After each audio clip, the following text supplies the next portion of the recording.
అసలు నగరానికి ఏమైంది? ఒకవైపు మూసి ఒకవైపు పోగా అన్నట్టుగా అసలు సమాజానికి ఏమైంది? ఒకవైపు ఆర్జీవి ఇంకొక వైపు బయలుదేరేసి ఏది కూడా కెమెరా ముందుందని మీరు మాట్లాడుతున్న నలుగురు చూస్తారని పొగతోటి మూసితోటి ఉంటే మూతి పనులు మీకేం రాలేదు? అరే నాకు నేనుగా ఏ యూట్యూబ్ ఛానల్లో కనిపించాలనో శాటిలైట్ ఛానల్లో కనిపించాలనో వెంట్రుకంత కూడా నేను ప్రయత్నించలేదు. అన్న అంటున్నావు కానీ నేను దేవుణ్ణి నమ్ముతా, నేను కూడా ఇది అని ఎందుకంటలేవు? నిరూపిస్తే దేనైనా నమ్ముతా అంటున్నా. నీ కోసం మొత్తం పరిశోధన చేయాలా? ఒకటి కోసమే యాప్లో ఈ ఫోన్ కనిపెట్టాడా, నా ఒక్కడి కోసమే ఈయన బుక్ ముద్రించాడా? ద్వారక ఎక్కడుందో తెలుసా మీకు? తెలియదు, అవసరం లేదు, దానివల్ల ప్రయోగం. మీకు అది అవసరం లేదు, మాకు ఇది అవసరం లేదు అనుకుంటా. బతుకుతున్నాము బతుకు ఎవడదండ, కానీ ఇక్కడ బతుకులో ఒక బాంబు ఎత్తున్నావు నువ్వు. ఏం వేస్తున్నా? నాస్తికత్వం అరే అనే పేరు. నేను బాంబు ఎత్తేది, పిడిగెత్తేది, పక్క పంటి ఒరి సత్తేంది. చెట్టు కింద కూర్చుంటే జ్ఞానం వచ్చింది బుద్ధునికి అన్నప్పుడు నమ్మినప్పుడు ఒక చెట్టు దగ్గర దేవుడు ఉందంటే నమ్మడం నీకు ఏమైందన్న నాకు అర్థం కాదు. ఏదైనా కష్టము కన్నీళ్ళు వస్తే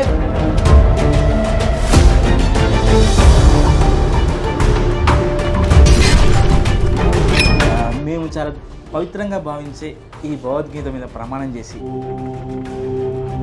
అంతా నిజమే చెప్తానని దాని మీద ప్రమాణం చేసి సత్యదాకా ఇది ఉద్యోగం, మీరు ఉద్యమం.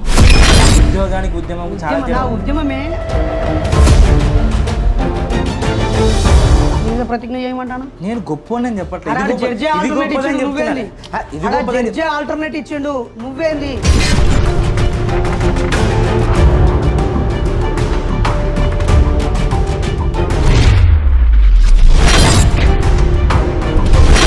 ఓం సరస్వతి నమో శుభ్రం వరదే కామరూపిణి విద్యారంభం కరిష్యామి సిద్ధిం భవతి మే సదా. ఇక అన్నింటికంటే మేము పద్మశాలి అంటే ఒక రకమైన పూజారులుగా ఉండేది. మా తాతయ్య కూడా పూజారి. మీరు దేవుని నమ్మారా? 100% నమ్మిన. ఎటువంటి చేసేవాళ్ళు అప్పట్లో? మట్టితో వినాయకుడిని చేసేది. సూపర్. తర్వాత ఆ పుస్తకాలన్నీ ఆ దేవుడి ముందు పెట్టి ఎంక ఏములు తాత కంకా పళ్ళు కామన్ రూపులు అని చెప్పేసి పెద్ద మొత్తం పద్యం పాడు. దానిలో ఉన్న ఒక వాస్తవాన్ని అంగీకరించుకోరు కానీ మీరు ఊహించుకునేది మాత్రం వేరే ఉంటుంది. కాదు, నువ్వు నమ్ముతావా కాలజ్ఞానాన్ని? కాలజ్ఞానాన్ని నువ్వు నమ్ముతానవా? నేను నమ్మడం పక్కన పెట్టదు సార్. నువ్వేమో పక్కకు పెడతావు, నానేమో పుస్తకాలు ఓకే, ఆ బ్యాగులో ఏముంటాయన్నా? అసలు బ్యాగ్ ఏంటి అంటే జనాలు అనుకోవాలన్నా నీ చేతిలో పుస్తకాలు ఉంటే నువ్వు మేధావి, లేదంటే అందుకే అమ్మోయితో వాదించద్దు అని చెప్పేసి అనుకుంటారా? నీ ఫీలింగా ఏంటి? అసలు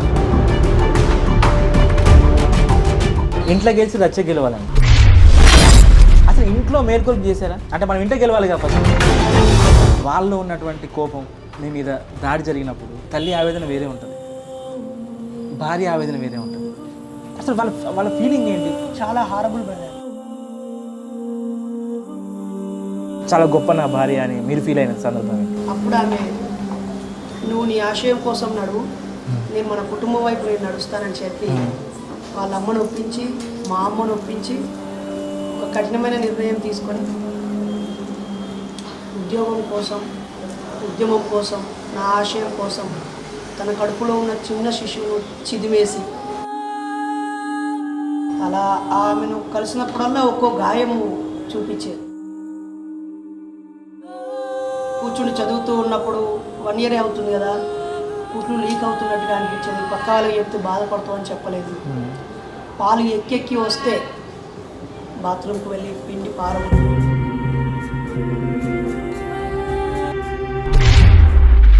అంటే చాలామంది అనుకుంటారు కదా కెమెరా ముందు, అదే కెమెరా ముందు బయలుదేరి బాగా చెప్తున్నాడు, అసలు భార్య అలా ఫీల్ అవుతుందా? లైవ్ ఎవిడెన్స్ ఏంటి? పాతివృత్యాన్నో మా శీలాన్నో మీకోసమో మీ కెమెరా కోసమో ప్రదర్శించాల్సిన అవసరం లేదు. మీరు చూపించాల్సిన అవసరం వీడియోలో అవసరం లేదు. జస్ట్ మీ మొబైల్ ఉంది కదా, మీ సతీమణి గారికో అమ్మగారికో ఒక్కసారి కాల్ చేసి నా ఫోన్లో నుంచి కంటే మీ ఫోన్లో కొట్టండి. లిఫ్ట్ చేస్తారో లేదో అని చిన్న అనుమానం.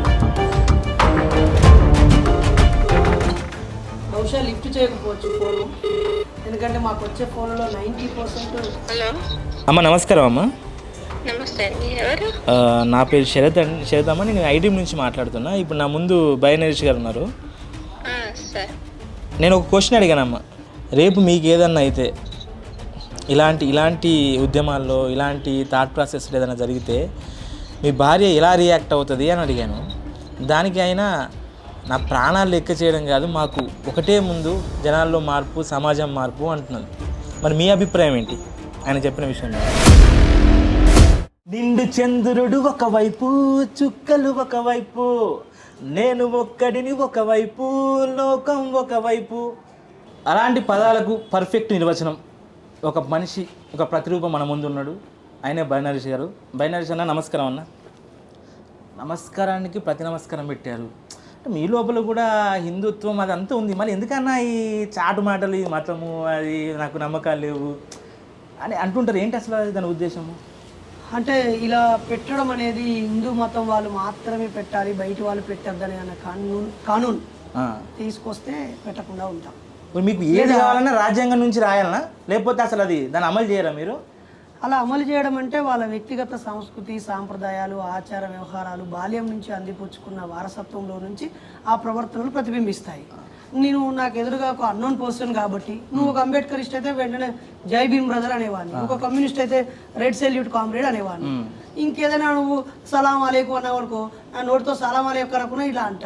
నువ్వు ప్రేజ్ ద లార్డ్ అన్నావు అనుకో, సరే బ్రదర్ అన్న అంటున్నావు. కానీ నేను దేవుణ్ణి నమ్ముతా, నేను కూడా ఇది అని ఎందుకు అంటలేవు అన్న అంటాను. మీరు నేను ఉంటే దేనైనా నమ్ముతా, నిరూపిస్తే దేనైనా నమ్ముతా అంటున్నా. అది నీ అల్లా అయినా పర్లేదు, ఏస్ అయినా పర్వాలేదు, లేకపోతే రాముడు కృష్ణుడు. నీకోసం ఇప్పుడు ప్రయోగం చేయాలా అంటే, ఇప్పుడు మొత్తం ప్రపంచం అంతా ఒక ప్రయోగశాల అవ్వాలి, నీకోసం మొత్తం పరిశోధన చేయాలా అంటే ఎట్లా? అంటే మీ ఉద్దేశం ఏందన్న అసలు? నా కోసం ప్రయోగాలు చేయమని అడగట్లేదు. నేను అంటే ఇక్కడ ఒక్కనే కాదు, నాలాగా ఆలోచించే వాళ్ళు, ప్రశ్నించే వాళ్ళు, అనుమానంతో ఉన్నవాళ్ళు, ఎదురు చూస్తున్న వాళ్ళు ప్రపంచవ్యాప్తంగా అన్ని మతాల కంటే ఎక్కువ మంది అన్ని మతాల్లోంచి బయటపడ్డ వాళ్ళు కుప్పలు తెప్పలుగా ఉన్నారు. వాళ్ళందరూ కూడా మారుతారు కదా. నా ఒక్కడి కోసం నువ్వేం ఇన్‌స్టాగ్రామ్, మీ ఫేస్‌బుక్ ఫాలో అవుతారా? నా ఒక్కడి కోసమే యాప్లో ఈ ఫోన్ కనిపెట్టాడా? నా ఒక్కడి కోసమే ఈయన బుక్ ముద్రించాడా? బాగా ఇంటెలిజెంట్ అన్న.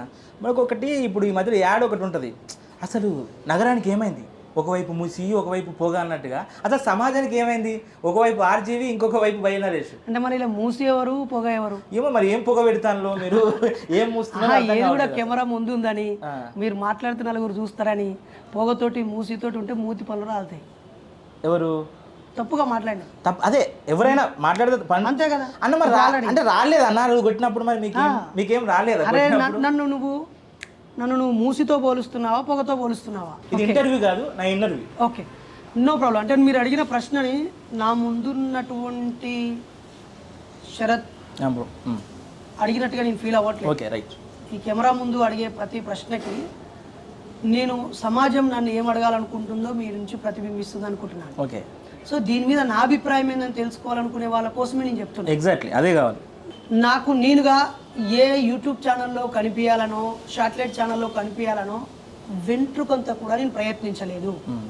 నా మానాన నేను, నా మైండ్ కనిపించింది, నా ముందు తరాల మహనీయులు చూపించిన మార్గంలో చిన్న చిన్నగా ప్రయత్నం చేస్తూ, గల్లీ మీటింగ్లు చేస్తూ, స్కూళ్ళ మీటింగ్లు, హాస్టల్లో తింటూ, తెలిసిన వాళ్ళ ఇంటికాడ పడుకుంటూ, అలా సమాజంలో వెళుతూ ఉన్న క్రమంలో వేలాది మంది సభలు నిర్వహించేదానికి కూడా విగ్రహ ఆవిష్కర్తలుగా, ప్రధానమైన వక్తలుగా, ముఖ్య అతిథులుగా పిలిచే స్థాయికి నేను వచ్చాక నన్ను ఒక కాంట్రవర్సీ పర్సన్గా టీవీ ఛానళ్ళు మీలాంటి సోదరులు పదే చూపించి మత వ్యతిరేకిగా, దేవుడి వ్యతిరేకిగా చిత్రీకరించడం ద్వారా వచ్చిన ఈ స్టార్డమే తప్ప ఇది నాకు నేను కోరుకున్నది కాదు.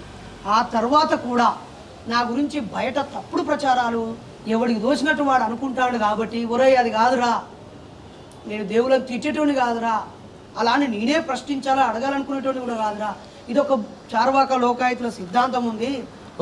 పుస్తకాలు అడిగి మీకు ఎప్పుడు ఎంతో మంది చూపిన దారిలో నేను నడిచేటోని అని చెప్పి నా మీద మత ఉన్మాద తీవ్రవాదులు వేసిన బురదను కడుక్కోవడం కోసం మీ కెమెరాల ముందుకు వచ్చాను తప్ప పబ్లిసిటీ కోసమో, పైసల కోసమో, లైవ్గా ఉండి శవాల మీద పేరాలు ఏరుకోవడం కోసం నేను రాలేదు. ద్వారక ఎక్కడుందో తెలుసా మీకు? తెలియదు, అవసరం లేదు. దానివల్ల మీకు అది అవసరం లేదు, మాకు ఇది అవసరం లేదు అనుకుంటే మీరేమంటారు దానికి ఆన్సర్? ఏది అవసరం లేదు, సపరేట్గా నీ బతుకు నువ్వు బతుకు. మేము బతుకుతున్నాము, బతుకు ఎవడద్దండి. కానీ ఇక్కడ బతుకులో ఒక బాంబు ఎత్తున్నావు నువ్వు. ఏమేస్తున్నా? నాస్తికత్వం. అరే గిడ్డు బ్రదర్, నువ్వు చక్కగా చదివేటువంటి అయితే పక్కన బైక్ పోతుంది, ఆ పక్కన కారు పోతుంది అనవు. చదువు మీద దృష్టి ఉంటుంది. నువ్వు నమ్ముకునేటోనివి అయితే నమ్ముకో. నువ్వు నమ్ముకునేటోనివి అని నటిస్తున్నావు కాబట్టి నేను చెప్పే విషయాలు నేను కనెక్ట్ అయ్యి, అరే నీ ఇన్ని రోజులు చేసేది కరెక్టేనా అని నువ్వు ప్రశ్నిస్తున్నావు అంటే నీలో స్పందించే గుణం ఉంది. నువ్వు ఇంతకాలం నటించావు, ఆ అనుమానము లేదా ఆ ఒరిజినల్ కాకుండా నువ్వు తప్పును నమ్ముతున్నావు అనే ఒక భ్రమలోంచి బయటపడడానికి నా వాక్యం బాంబులా పనికొస్తుంది తప్ప నేను బాంబెత్తేది, పిడిగెత్తేది, పక్కపంటి ఒరి సత్తేంది. నేను నమ్మేది నిజమే అయితే నాతో నీకు ఏంటికంత కూడా కాదు కదా. నమ్మేది నిజమే కాబట్టి ఆ నమ్మకాన్ని మీరు అపనమ్మకం చేస్తున్న ఆలోచన విధానం ఉంది కాబట్టి దానికి అసలు సొల్యూషన్ ఏంటి, అసలు మీ ఇంటర్వ్యూ ఏంటి? అసలు అపనమ్మకం చేస్తున్నా అనే పదంలో అర్థం లేదు.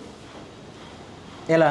99% మంది ఆయా మతాలను, దేవుళ్ళను, భక్తిని నమ్ముతున్నారు, మొక్కుతున్నారు. నేను అంటాను అరే 99 మంది నమ్మి మొక్కేదాన్ని నువ్వు విడిచిపెట్టి ఒక్కడు నాకు దేవుడు అక్కర్లేదు, దేవుడు లేడు, ఈ కుల మతాలే మనల్ని విభజిస్తున్నాయి, నాశనం పట్టిస్తున్నాయి, ఏ పని చేయకుండా మత పెద్దలు దోసుక తింటున్నారు, ఆ పేరుతో మనుషులను విభజిస్తున్నారు, ఈ నాశనం వెనకాల ఈ కులము, మతము, నమ్మకాలు, అజ్ఞానం ఇవన్నీ ఉన్నారా భయ అని చెప్తే 100కి నాశంతోడు చెప్తే మమ్మల్ని నాశనం చెప్తున్నాడు 99 మంది పోయి మొక్కుతున్నారు, బొరుతున్నారు కదా, అలా పోయి బొర్రు నేను ఎవడద్దంటాడు? నేను బొరుతునో లేకపోతే ఇప్పుడు చెట్టు కింద కూర్చుంటే జ్ఞానం వచ్చింది బుద్ధునికి అన్నప్పుడు నమ్మినప్పుడు ఒక చెట్టు దగ్గర దేవుడు ఉందంటే నమ్మడం నీకు ఏమైందని నాకు అర్థం కాదు. నాకది చాలా నష్టం ఉన్నది. ఏది నష్టము? నమ్మడం వల్ల నా అమ్మ నాన్న మా తలరాత వల్లనే మేము పద్మశాలి చేనేత కులంలో పుట్టినాం, మనం మొగ్గం వేయాలి, బట్టలు తయారు చేయాలి, వాళ్ళకి ఇయ్యాలి, పైసలు ఇచ్చిన కాడికి తీసుకోవాలనేటువంటి మానసిక బానిసత్వం తరతరాలుగా నా తాత ముత్తాతల మెదడులో నాటిలు కాబట్టి ఏదైనా కష్టము కన్నీళ్ళు వస్తే పిడికిలి బిగించి నా కొడుకును తన్నాలనే తెగింపును చంపేసి మా తలరాత ఇంతేలే, వాళ్ళు పటేళ్ళు, వాళ్ళు దొరలు, వాళ్ళు అయ్యగారులు, వాళ్ళ కాలు మొక్కితే మాకు పుణ్యం వస్తుంది, కష్ట సుఖం వస్తే వాళ్ళ కాలు మొక్కాలి, ఈ బనకాడి పోయి దండం పెట్టాలి, ఉప్పలమ్మను మొక్కాలి, మైసమ్మను మొక్కాలి, ఆడపైసలు పెట్టాలి, ఈడమడుపులు పెట్టాలి, ఈ జాతరకు పోవాలి, ఆ జాతరకు పోవాలి, ఆ పండుగను చేయాలి, ఇది జరపాలి, అప్పులు చేసైనా చేయాలనేటువంటి అజ్ఞానాన్ని నా తాతలు, తండ్రులు, ముత్తాతల నుంచి నా నానమ్మలు, అమ్మమ్మలు, మా అమ్మ దాకా ఇవి నరనరాన చొప్పియడం వల్లే ప్రశ్నించే తత్వం చచ్చిపోయి, ఎదిరించే తత్వం చచ్చిపోయి, ఆచరించే తత్వం బలపడిపోయి, తలరాత అనే కర్మ సిద్ధాంతం వచ్చి బానిస బతుకులు బతుకుతూ మా కష్టాలకి, కన్నీళ్ళకి, మా భూమి లేకపోవడానికి, మా పేదరికం ఉండడానికి, ఎదుటిలో అగ్రవర్ణాలుగా లేదా వాళ్ళు దోపిడీ కులాలుగా వాళ్ళు సంపన్నులుగా ఉండడానికి మా పేదరికానికి కారణం ఏందని తిరుగుబాటును చంపేశారు. కాబట్టి ఆ బంధాల్లోంచి, ఆ బానిసత్వ ఆచార వ్యవహారాల్లోంచి బయటపడే అవకాశం ఇవ్వకపోవడం వల్ల నా జాతి ఈ రోజున్న బీసీ సోదరులు, బీసీలు అంటే ఒక కులం అని కాదు, వెనుకబడిన వారు, బ్యాక్వర్డ్ క్లాసెస్ అని అర్థం. వెనుకబడిన వాళ్ళందరికీ వెనుకబాటుతనానికి కారణము మతము, దైవ సిద్ధాంతము, కర్మ సిద్ధాంతము, ఆచార వ్యవహారాలే. వాటన్నిటిని వదిలేసిన వాడు బాగుపడడానికి ఎక్కువ అవకాశం ఉంది, వాటిని పట్టుకొని పోయేవాడు అప్పుల పాలవడానికి ఎక్కువ అవకాశం ఉంది. కాబట్టే ప్రశ్నిస్తున్నాను, ఎదురుస్తున్నాను తప్ప లేకపోతే సపరేట్గా దేవుడు వచ్చి నాకు అన్యాయం చేసో, మోసం చేసో నేను దేవుడి మీద ఏ దేవుడి మీద పగబట్టాలి ఉంటాయి కదా, దేవుడి మీద పగబట్టడానికి, వ్యతిరేకించడానికి. లేని దేవుడి గురించి నాకేముండదు లొట్ట పీసు. ఓకే సార్, దేవుడు మతం గురించి మాట్లాడే మీ గతం గురించి తెలుసుకోవాలనుకుంటున్నా. సో విత్ యువర్ పర్మిషన్ చిన్నది ఉందన్న దీన్ని స్టార్ట్ చేసే ముందు. Okay please. రైట్ అన్న, ఇది మా పవిత్ర గ్రంథము. ఇది మీరు బహుశా చదువుంటారో లేదో నాకు తెలియదు. సో దీన్ని మేము చాలా గొప్పగా భావిస్తాం కాబట్టి. ఎన్నిసార్లు చదివాను? నేనా చదివానన్న, దాని గురించి మాట్లాడదాం.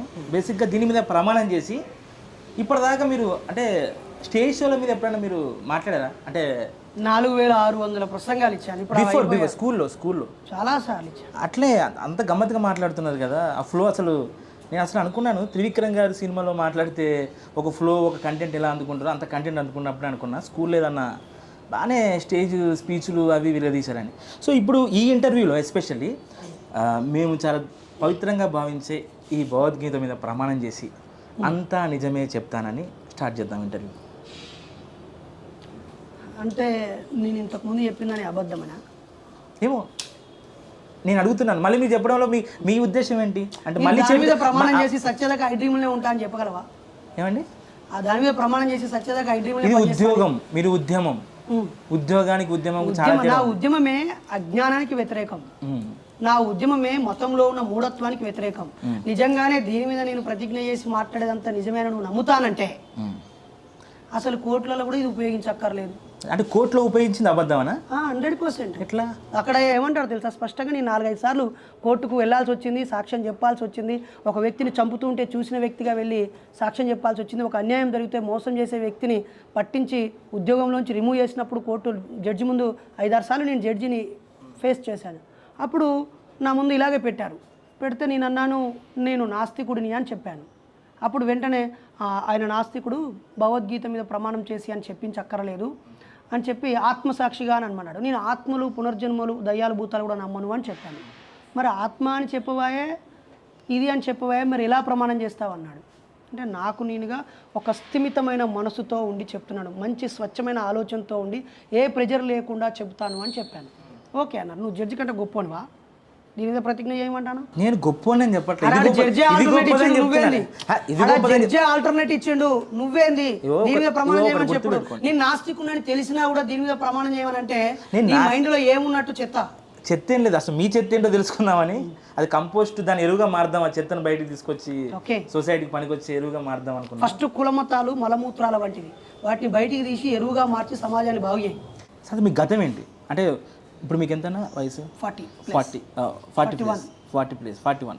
అంటే ఒక్క 30 years బ్యాక్, అంటే మీకు అప్పుడు మీకు ఐడియా ఉంటుందా? 10 years అప్పుడు, అంటే అప్పుడు మీరు మన ఇంట్లో కూడా బిలీవ్నెస్ ఉంటుంది కదా దేవుడు అంటే. తప్పకుండా.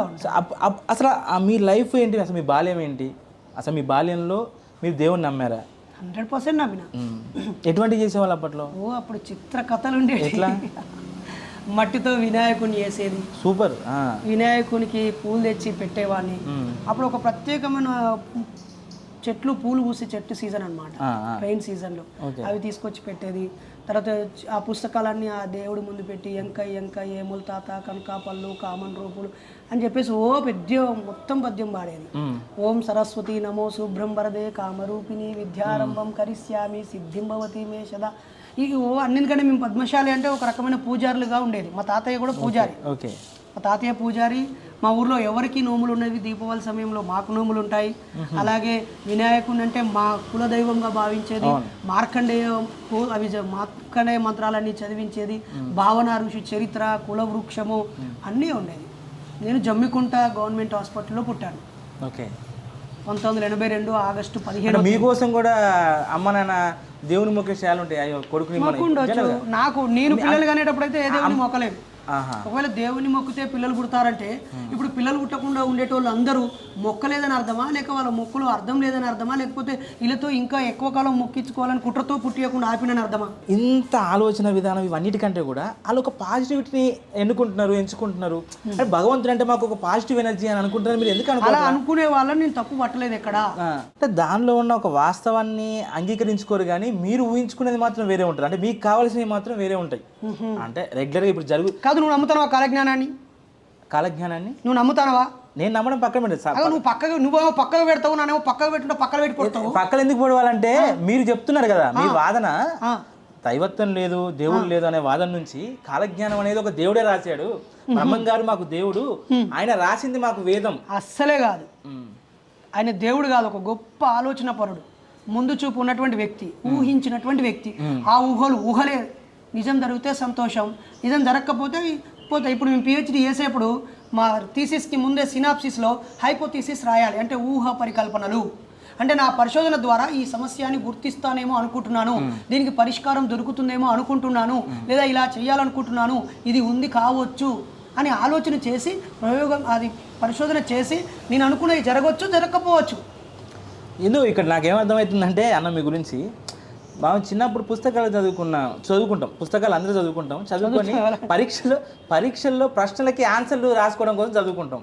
కానీ అన్నీ ఏం చేసి పిహెచ్డి దాకా పుస్తకాలు చదివి అసలు సమాజాన్ని ప్రశ్నించడానికి వెతుక్కున్నాడు ప్రతిదాన్ని. అంటే నాకు అర్థం అవుతుంది, అంటే మీరు లైబ్రరీలో ఉన్నారన్నారు, ఉస్మానియా యూనివర్సిటీ లైబ్రరీలోనే కూర్చున్నారు. ఎన్ని గంటలు చదివేటోళ్ళన్నా? అలా అని కాదు, చాలాసార్లు క్లాక్ గుండ్రంగా తిరిగిన సందర్భాలు ఉంటాయి, డేట్ క్యాలెండర్స్ మారిన సందర్భాలు కూడా ఉంటాయి. ఈవెన్ జైల్లో కూడా 20 గంటలు చదివిన రోజులు ఉంటాయి. మొత్తం పుస్తకాన్ని మీరు విడిచిపెట్టారు అంతేనా? అసలు అక్కడ కూడా కనిపిస్తుంది, నా శరీరంలో భాగం లాగా ఫీల్ అవుతాను అన్న. ఈ పుస్తకాలు ఓకే, ఆ బ్యాగులు ఏముంటాయన్న? అసలు బ్యాగ్ ఏంటి అంటే మీ అంటే కమ్యూనిస్టా? కమ్యూనిస్టే బ్యాగ్ వేసుకోవాలి. స్కూల్ పోయే వాళ్ళందరూ బ్యాగులు వేసుకుంటారు. కలర్ చెప్తున్నాను అన్న, అంటే మీరు కమ్యూనిస్ట్ బ్యాగ్ వేసుకునే మహిళలందరూ ఆ కలర్, నేను అది గొప్ప విషయమే. నేను అనేది మీ కమ్యూనిస్ట్ భావాలున్న వ్యక్తిగా జనాలు అర్థం చేసుకోవాలని ఆ కలర్ బ్యాగ్ మీరు ధరించారా? నల్ల చొక్క ఇంటెన్షన్ ఏంటి? బ్రదర్, సమానత్వాన్ని కోరే వ్యక్తి కమ్యూనిస్ట్ అయితే 100% నేను కమ్యూనిస్ట్నే. బాబాసాహెబ్ జరిగిన మార్గంలో నడిచే వ్యక్తి అందరూ ఒకవేళ అంబేద్కరిస్ట్ అయితే నేను అంబేద్కరిస్ట్నే. నల్ల చొక్కాలు వేసుకున్న వాళ్ళందరూ నాస్తికులైనా నేను నాస్తికునే. నువ్వు అవునన్నా కాదన్నా నేను సమాజాన్ని కోరే వ్యక్తినే. ఓకేనా? ఈ బ్యాగు మరీ అంత పెద్ద ముఖ్యమైన క్వశ్చన్ అని నాకు డౌట్. అంటే ఓకే, దానిలో ఏముంటాయి అంటే రెగ్యులర్గా థింగ్స్ అయినా ఇంకేదన్నా ఉంటాయి? బుక్స్, నాకు కావాల్సిన ప్రాథమిక అవసరాలు ఏవేవైతే నాకు దగ్గరగా ఉండాలనుకుంటాను, నాకు రక్షణగా ఉండాలనుకుంటాను, లేదా నాకు వెంటనే ఉపయోగం ఏదో నాకు కావాల్సినవి నాతో ఏవేవి క్యారీ చేయాలో అన్నీ నా బ్యాగ్లో ఉంటాయి. మరి ఇన్ని మాటలు బయట సమాజానికి సమాజ స్థాపన అంటున్నారు. సమాజం కోసం నేను సమాజాన్ని మేలుకొలుపుతున్నా, సమాజం అంటే జనాలు అనుకోవాలన్నా నీ చేతిలో పుస్తకాలు ఉంటే నువ్వు మేధావి, లేదంటే పుస్తకాల పురుగు, అబ్బోయి నాకు మస్తు తెలుసు, ఇక మనం ఏమైనా మాట్లాడితే దొరికిపోతాం, అందుకే అమ్మో ఈయనతో వాదించద్దు అని చెప్పేసి అనుకుంటా నీ ఫీలింగా ఏంటి అసలు? అది తప్పుడు ఆలోచన బ్రదర్. పుస్తకాలు హస్తభూషణం, ఓకేనా? ఇప్పుడు ఆన్లైన్లో డిజిటల్ బుక్స్ కూడా వచ్చాయి. దీని ప్లేస్లో ల్యాప్టాప్ పెట్టుకుని దానిలో కూడా చదువుకోవచ్చు. నేను చదవాల్సినవి, మరోసారి చదవాల్సినవి, కొత్తగా ప్రచురితమైనవి పుస్తకాలు కొనడం నా అలవాటు. చాలా పుస్తకాలు కొంటాను. మా ఇంట్లో 2600 పుస్తకాలు ఉన్నాయి. చదవడం కూడా నాకు అలవాటు, చాలా ఇష్టం. బాబాసాహెబ్ అంబేద్కర్ది జీవి రత్నాకర్ గారు దినచర్య అని సమాంతర బుక్ హౌస్ వాళ్ళు వేశారు. ఆ బుక్ చదివి నేను ఇంకా ఇంప్రెస్ అయ్యాను. ఆయన నిరంతరం ఒక 7-8 పుస్తకాలు చదివేవాడట. నేను 1-2 పుస్తకాలు చదువుతూ ఉంటా. ఇంకా అవసరం అనుకుంటే ఎక్కువ పుస్తకాలు రెఫర్ చేస్తూ ఉంటా.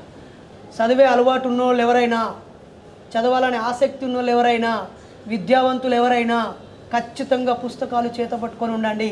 దానివల్ల మీకు గౌరవం వస్తే పొందండి, జ్ఞానం వస్తే అనుభవించండి, ఆదర్శంగా అనిపిస్తే బోధించండి. పుస్తకాలు మీతో ఉండడం ఎంతో బెటరు. మీ రూములో తాగి పడేసిన సీసాల కన్నా, కాల్చి పడేసిన ఆ సిగరెట్ల పీకల కన్నా, ఉపయోగించని వస్తువుల కన్నా, అలంకరణగా ఉన్న ఆభరణాల కన్నా, అనేక జతల బట్టల కన్నా ఇవి ఉన్నవాడు ఎప్పుడు గొప్పవాడు. వాడు మతవాదైనా, మనువాదైనా, మారణ హోమం సృష్టించే దుర్మార్గుడైనా పుస్తకాలు కలిగి ఉండేవాడంటే నాకు చాలా ఇష్టం. ఇది సింబాలిక్గా వాంటెడ్లీ ఎస్ నా దగ్గర పుస్తకాలు ఉన్నాయని చూపించడం కోసమే పట్టుకుంటున్నాను. దీన్ని చూసి ఒక్కడన్నా మారి ఎస్ నేను నరేష్ అనే తమ్ముని ఆదర్శంగా తీసుకొని, నరేష్ అనే అన్నను ఆదర్శంగా తీసుకొని నేను కూడా ఇలా ఉంటానని అనుకుంటే say thanks to I dream. Okay, ఇప్పుడు చాలా మనకు ఒక సామెత ఉంటుంది, ఇంట్లో గెలిచి రచ్చ గెలవాలని. ఇప్పుడు ఇదంతా రచ్చ చేస్తున్నారు కదా, అంటే జస్ట్ రచ్చ ఇన్ ద సెన్స్ ఒక ప్రపంచాన్ని క్రియేట్ చేయడానికో, మీరు అన్నట్టు సమాజ స్థాపన క్రియేట్ చేయడానికో, ఒక మేలుకొలుపు, వాట్ ఎవర్ ఇట్ ఈస్. అసలు ఇంట్లో మేలుకొలుపు చేశారా? అంటే మనం ఇంట్లో గెలవాలి కదా ఫస్ట్. నేను దీనికి నిజం చెప్పాలంటే నేను సగమే గెలిచాను. ఓ మనిషి పాస్ అవ్వడానికి 35 మార్కులు చాలు. 50 మార్కులు వస్తే సెకండ్ క్లాస్, 60 వస్తే ఫస్ట్ క్లాస్, 70 పైన వస్తే డిస్టింక్షన్, 90+ వస్తే ఎక్స్ట్రాడినరీ. నేను నాది కుటుంబంగా ఏర్పడ్డప్పుడు మాత్రం 100కి 95 మార్కులు ఎక్స్ట్రాడినరీ. నేను, నా భార్య, జీవిత భాగస్వామి, నా 2 పిల్లలు.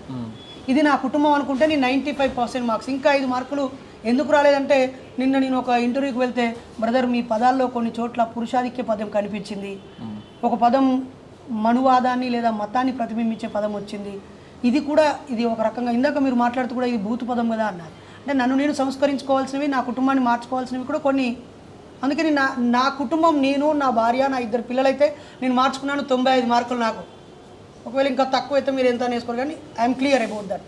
కానీ నా తల్లి, నా తండ్రి, నా చిన్నాన్న, చిన్నమ్మ, నా సొంత నాతో పాటుగా పుట్టిన నా తమ్ముడు, వాడి భార్య, వాడి పిల్లలు, వీళ్ళందరినీ మాత్రం నేను ప్రభావితం చేయలేకపోయాను. సగం వరకు వాళ్ళని మార్చానని చెప్పొచ్చు. ఏమంటారు వాళ్ళు జనరల్గా? వాళ్ళు, మా అమ్మ శనివారం ఉపవాసం ఉంటుంది, ఒక్క పొద్దు ఉంటుంది, ఖచ్చితంగా తిరుపతి వెంకటేశ్వర స్వామికి ₹1 గలగులు వేస్తుంది, దండం పెడుతుంది. మా మరదలు అంటే మా తమ్ముడి భార్య ఖచ్చితంగా అన్ని పండుగలు జరుపుతుంది ఆమె.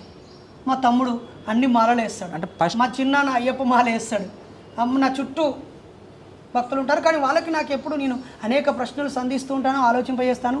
వాళ్ళు సగం సగం మారి మూఢనమ్మకాలు అయితే వాళ్ళు వదులుకున్నారు, భక్తిని వదులుకోలేదు. మూఢనమ్మకాలు వదులుకోవడం వరకు నేను సక్సెస్ అయ్యానని హ్యాపీగా ఫీల్ అవుతాను. అదే విషయం సమాజానికి చెప్తా. మీరు దేవుని ఒకవేళ మొక్కితే మొక్కురి, నమ్మితే నమ్మురి, అది మీకు పాజిటివ్ ఎనర్జీని ఇస్తే ఓకే. కానీ ఆ పేరుతో ఒకటి చేతిలో డబ్బులు మోసపోకురి, ఆరోగ్యం మోసపోకురి, సమయాన్ని వేస్ట్ చేసుకోకురి, డిపెండ్ కాకురి, ఇండిపెండెంట్గా ఉండండి, స్వతంత్రంగా ఆలోచించండి. నీ దైవత్వము నీ దేవుని గుడికో, లేదా నీ ఇంట్లో ఉన్నటువంటి దేవుని గదికో, లేకపోతే నీ వ్యక్తికో, నీ మైండ్కో నీకే పరిమితం కావాలి. కానీ నువ్వు గడప దాటగానే, నీ కుటుంబాన్ని దాటగానే దానిని మెడలేసుకోనో ప్రదర్శిస్తునో దాని పేరుతో ఈ సమాజాన్ని ధ్వంసం చేయొద్దనేది నా రిక్వెస్ట్. నాకు 50 మార్క్స్ చాలు బ్రదర్, 100కు 100 మార్కులు రావాలని లేదు. మూఢనమ్మకాలు వదిలేస్తే చాలు, అన్ని మతాలోళ్ళు, నేను హ్యాపీ. మరి ఇంత సమాజం గురించి ఆలోచించే మీరు, మూఢనమ్మకాలు పోవాలనే ఆలోచన ఉన్న మీకు ఇబ్బంది జరిగినప్పుడు, అంటే కొన్ని ఎదురుదాడులు ఎదుర్కొనవలసిన వచ్చినప్పుడు మీరు కొన్నిసార్లు ఏమంటారు అవతల వ్యక్తి విశ్వాసాన్ని దెబ్బతీసేటట్టు మాట్లాడినప్పుడు వాళ్ళలో ఉన్నటువంటి కోపం మీ మీద దాడి జరిగినప్పుడు మీ అమ్మ తల్లి ఆవేదన వేరే ఉంటుంది, భార్య ఆవేదన వేరే ఉంటుంది, కొడుకు బాధ వేరే ఉంటుంది. అయ్యో మా నాన్న కొడుతున్నారే, అసలు వాళ్ళ ఫీలింగ్ ఏంటి? చాలా హారబుల్ బ్రదర్. నేను రోజుల తరబడి గ్రామాల్లో పల్లెల్లో తిరిగేవాడిని, నెలల తరబడి కుటుంబానికి దూరంగా ఉండేవాడిని. నేను బాల్యం నుంచి ఎదుగుతూ ఉన్న క్రమంలో ప్రతి సందర్భంలో ప్రతి ఉద్యమంలో నా పాత్ర నేను పోషిస్తూ సమాజంలో భాగమై బతుకుతూ వచ్చేసిన. ఈ క్రమంలోనే పెళ్ళిని కూడా కులం లేకుండా, కట్న ప్రస్తావన లేకుండా, ముహూర్తాలు లేకుండా, ఆచార వ్యవహారాలతో సంబంధం లేకుండా ఆదర్శ వివాహం, దాన్ని ఆదర్శం అనే కంటే ఒక వివాహం అంతే, దాన్ని ఆదర్శం అంటే మళ్ళీ నాకు నేను డబ్బగొట్టుకున్నట్టు అయితే. సో పెళ్ళి చేసుకున్నాను.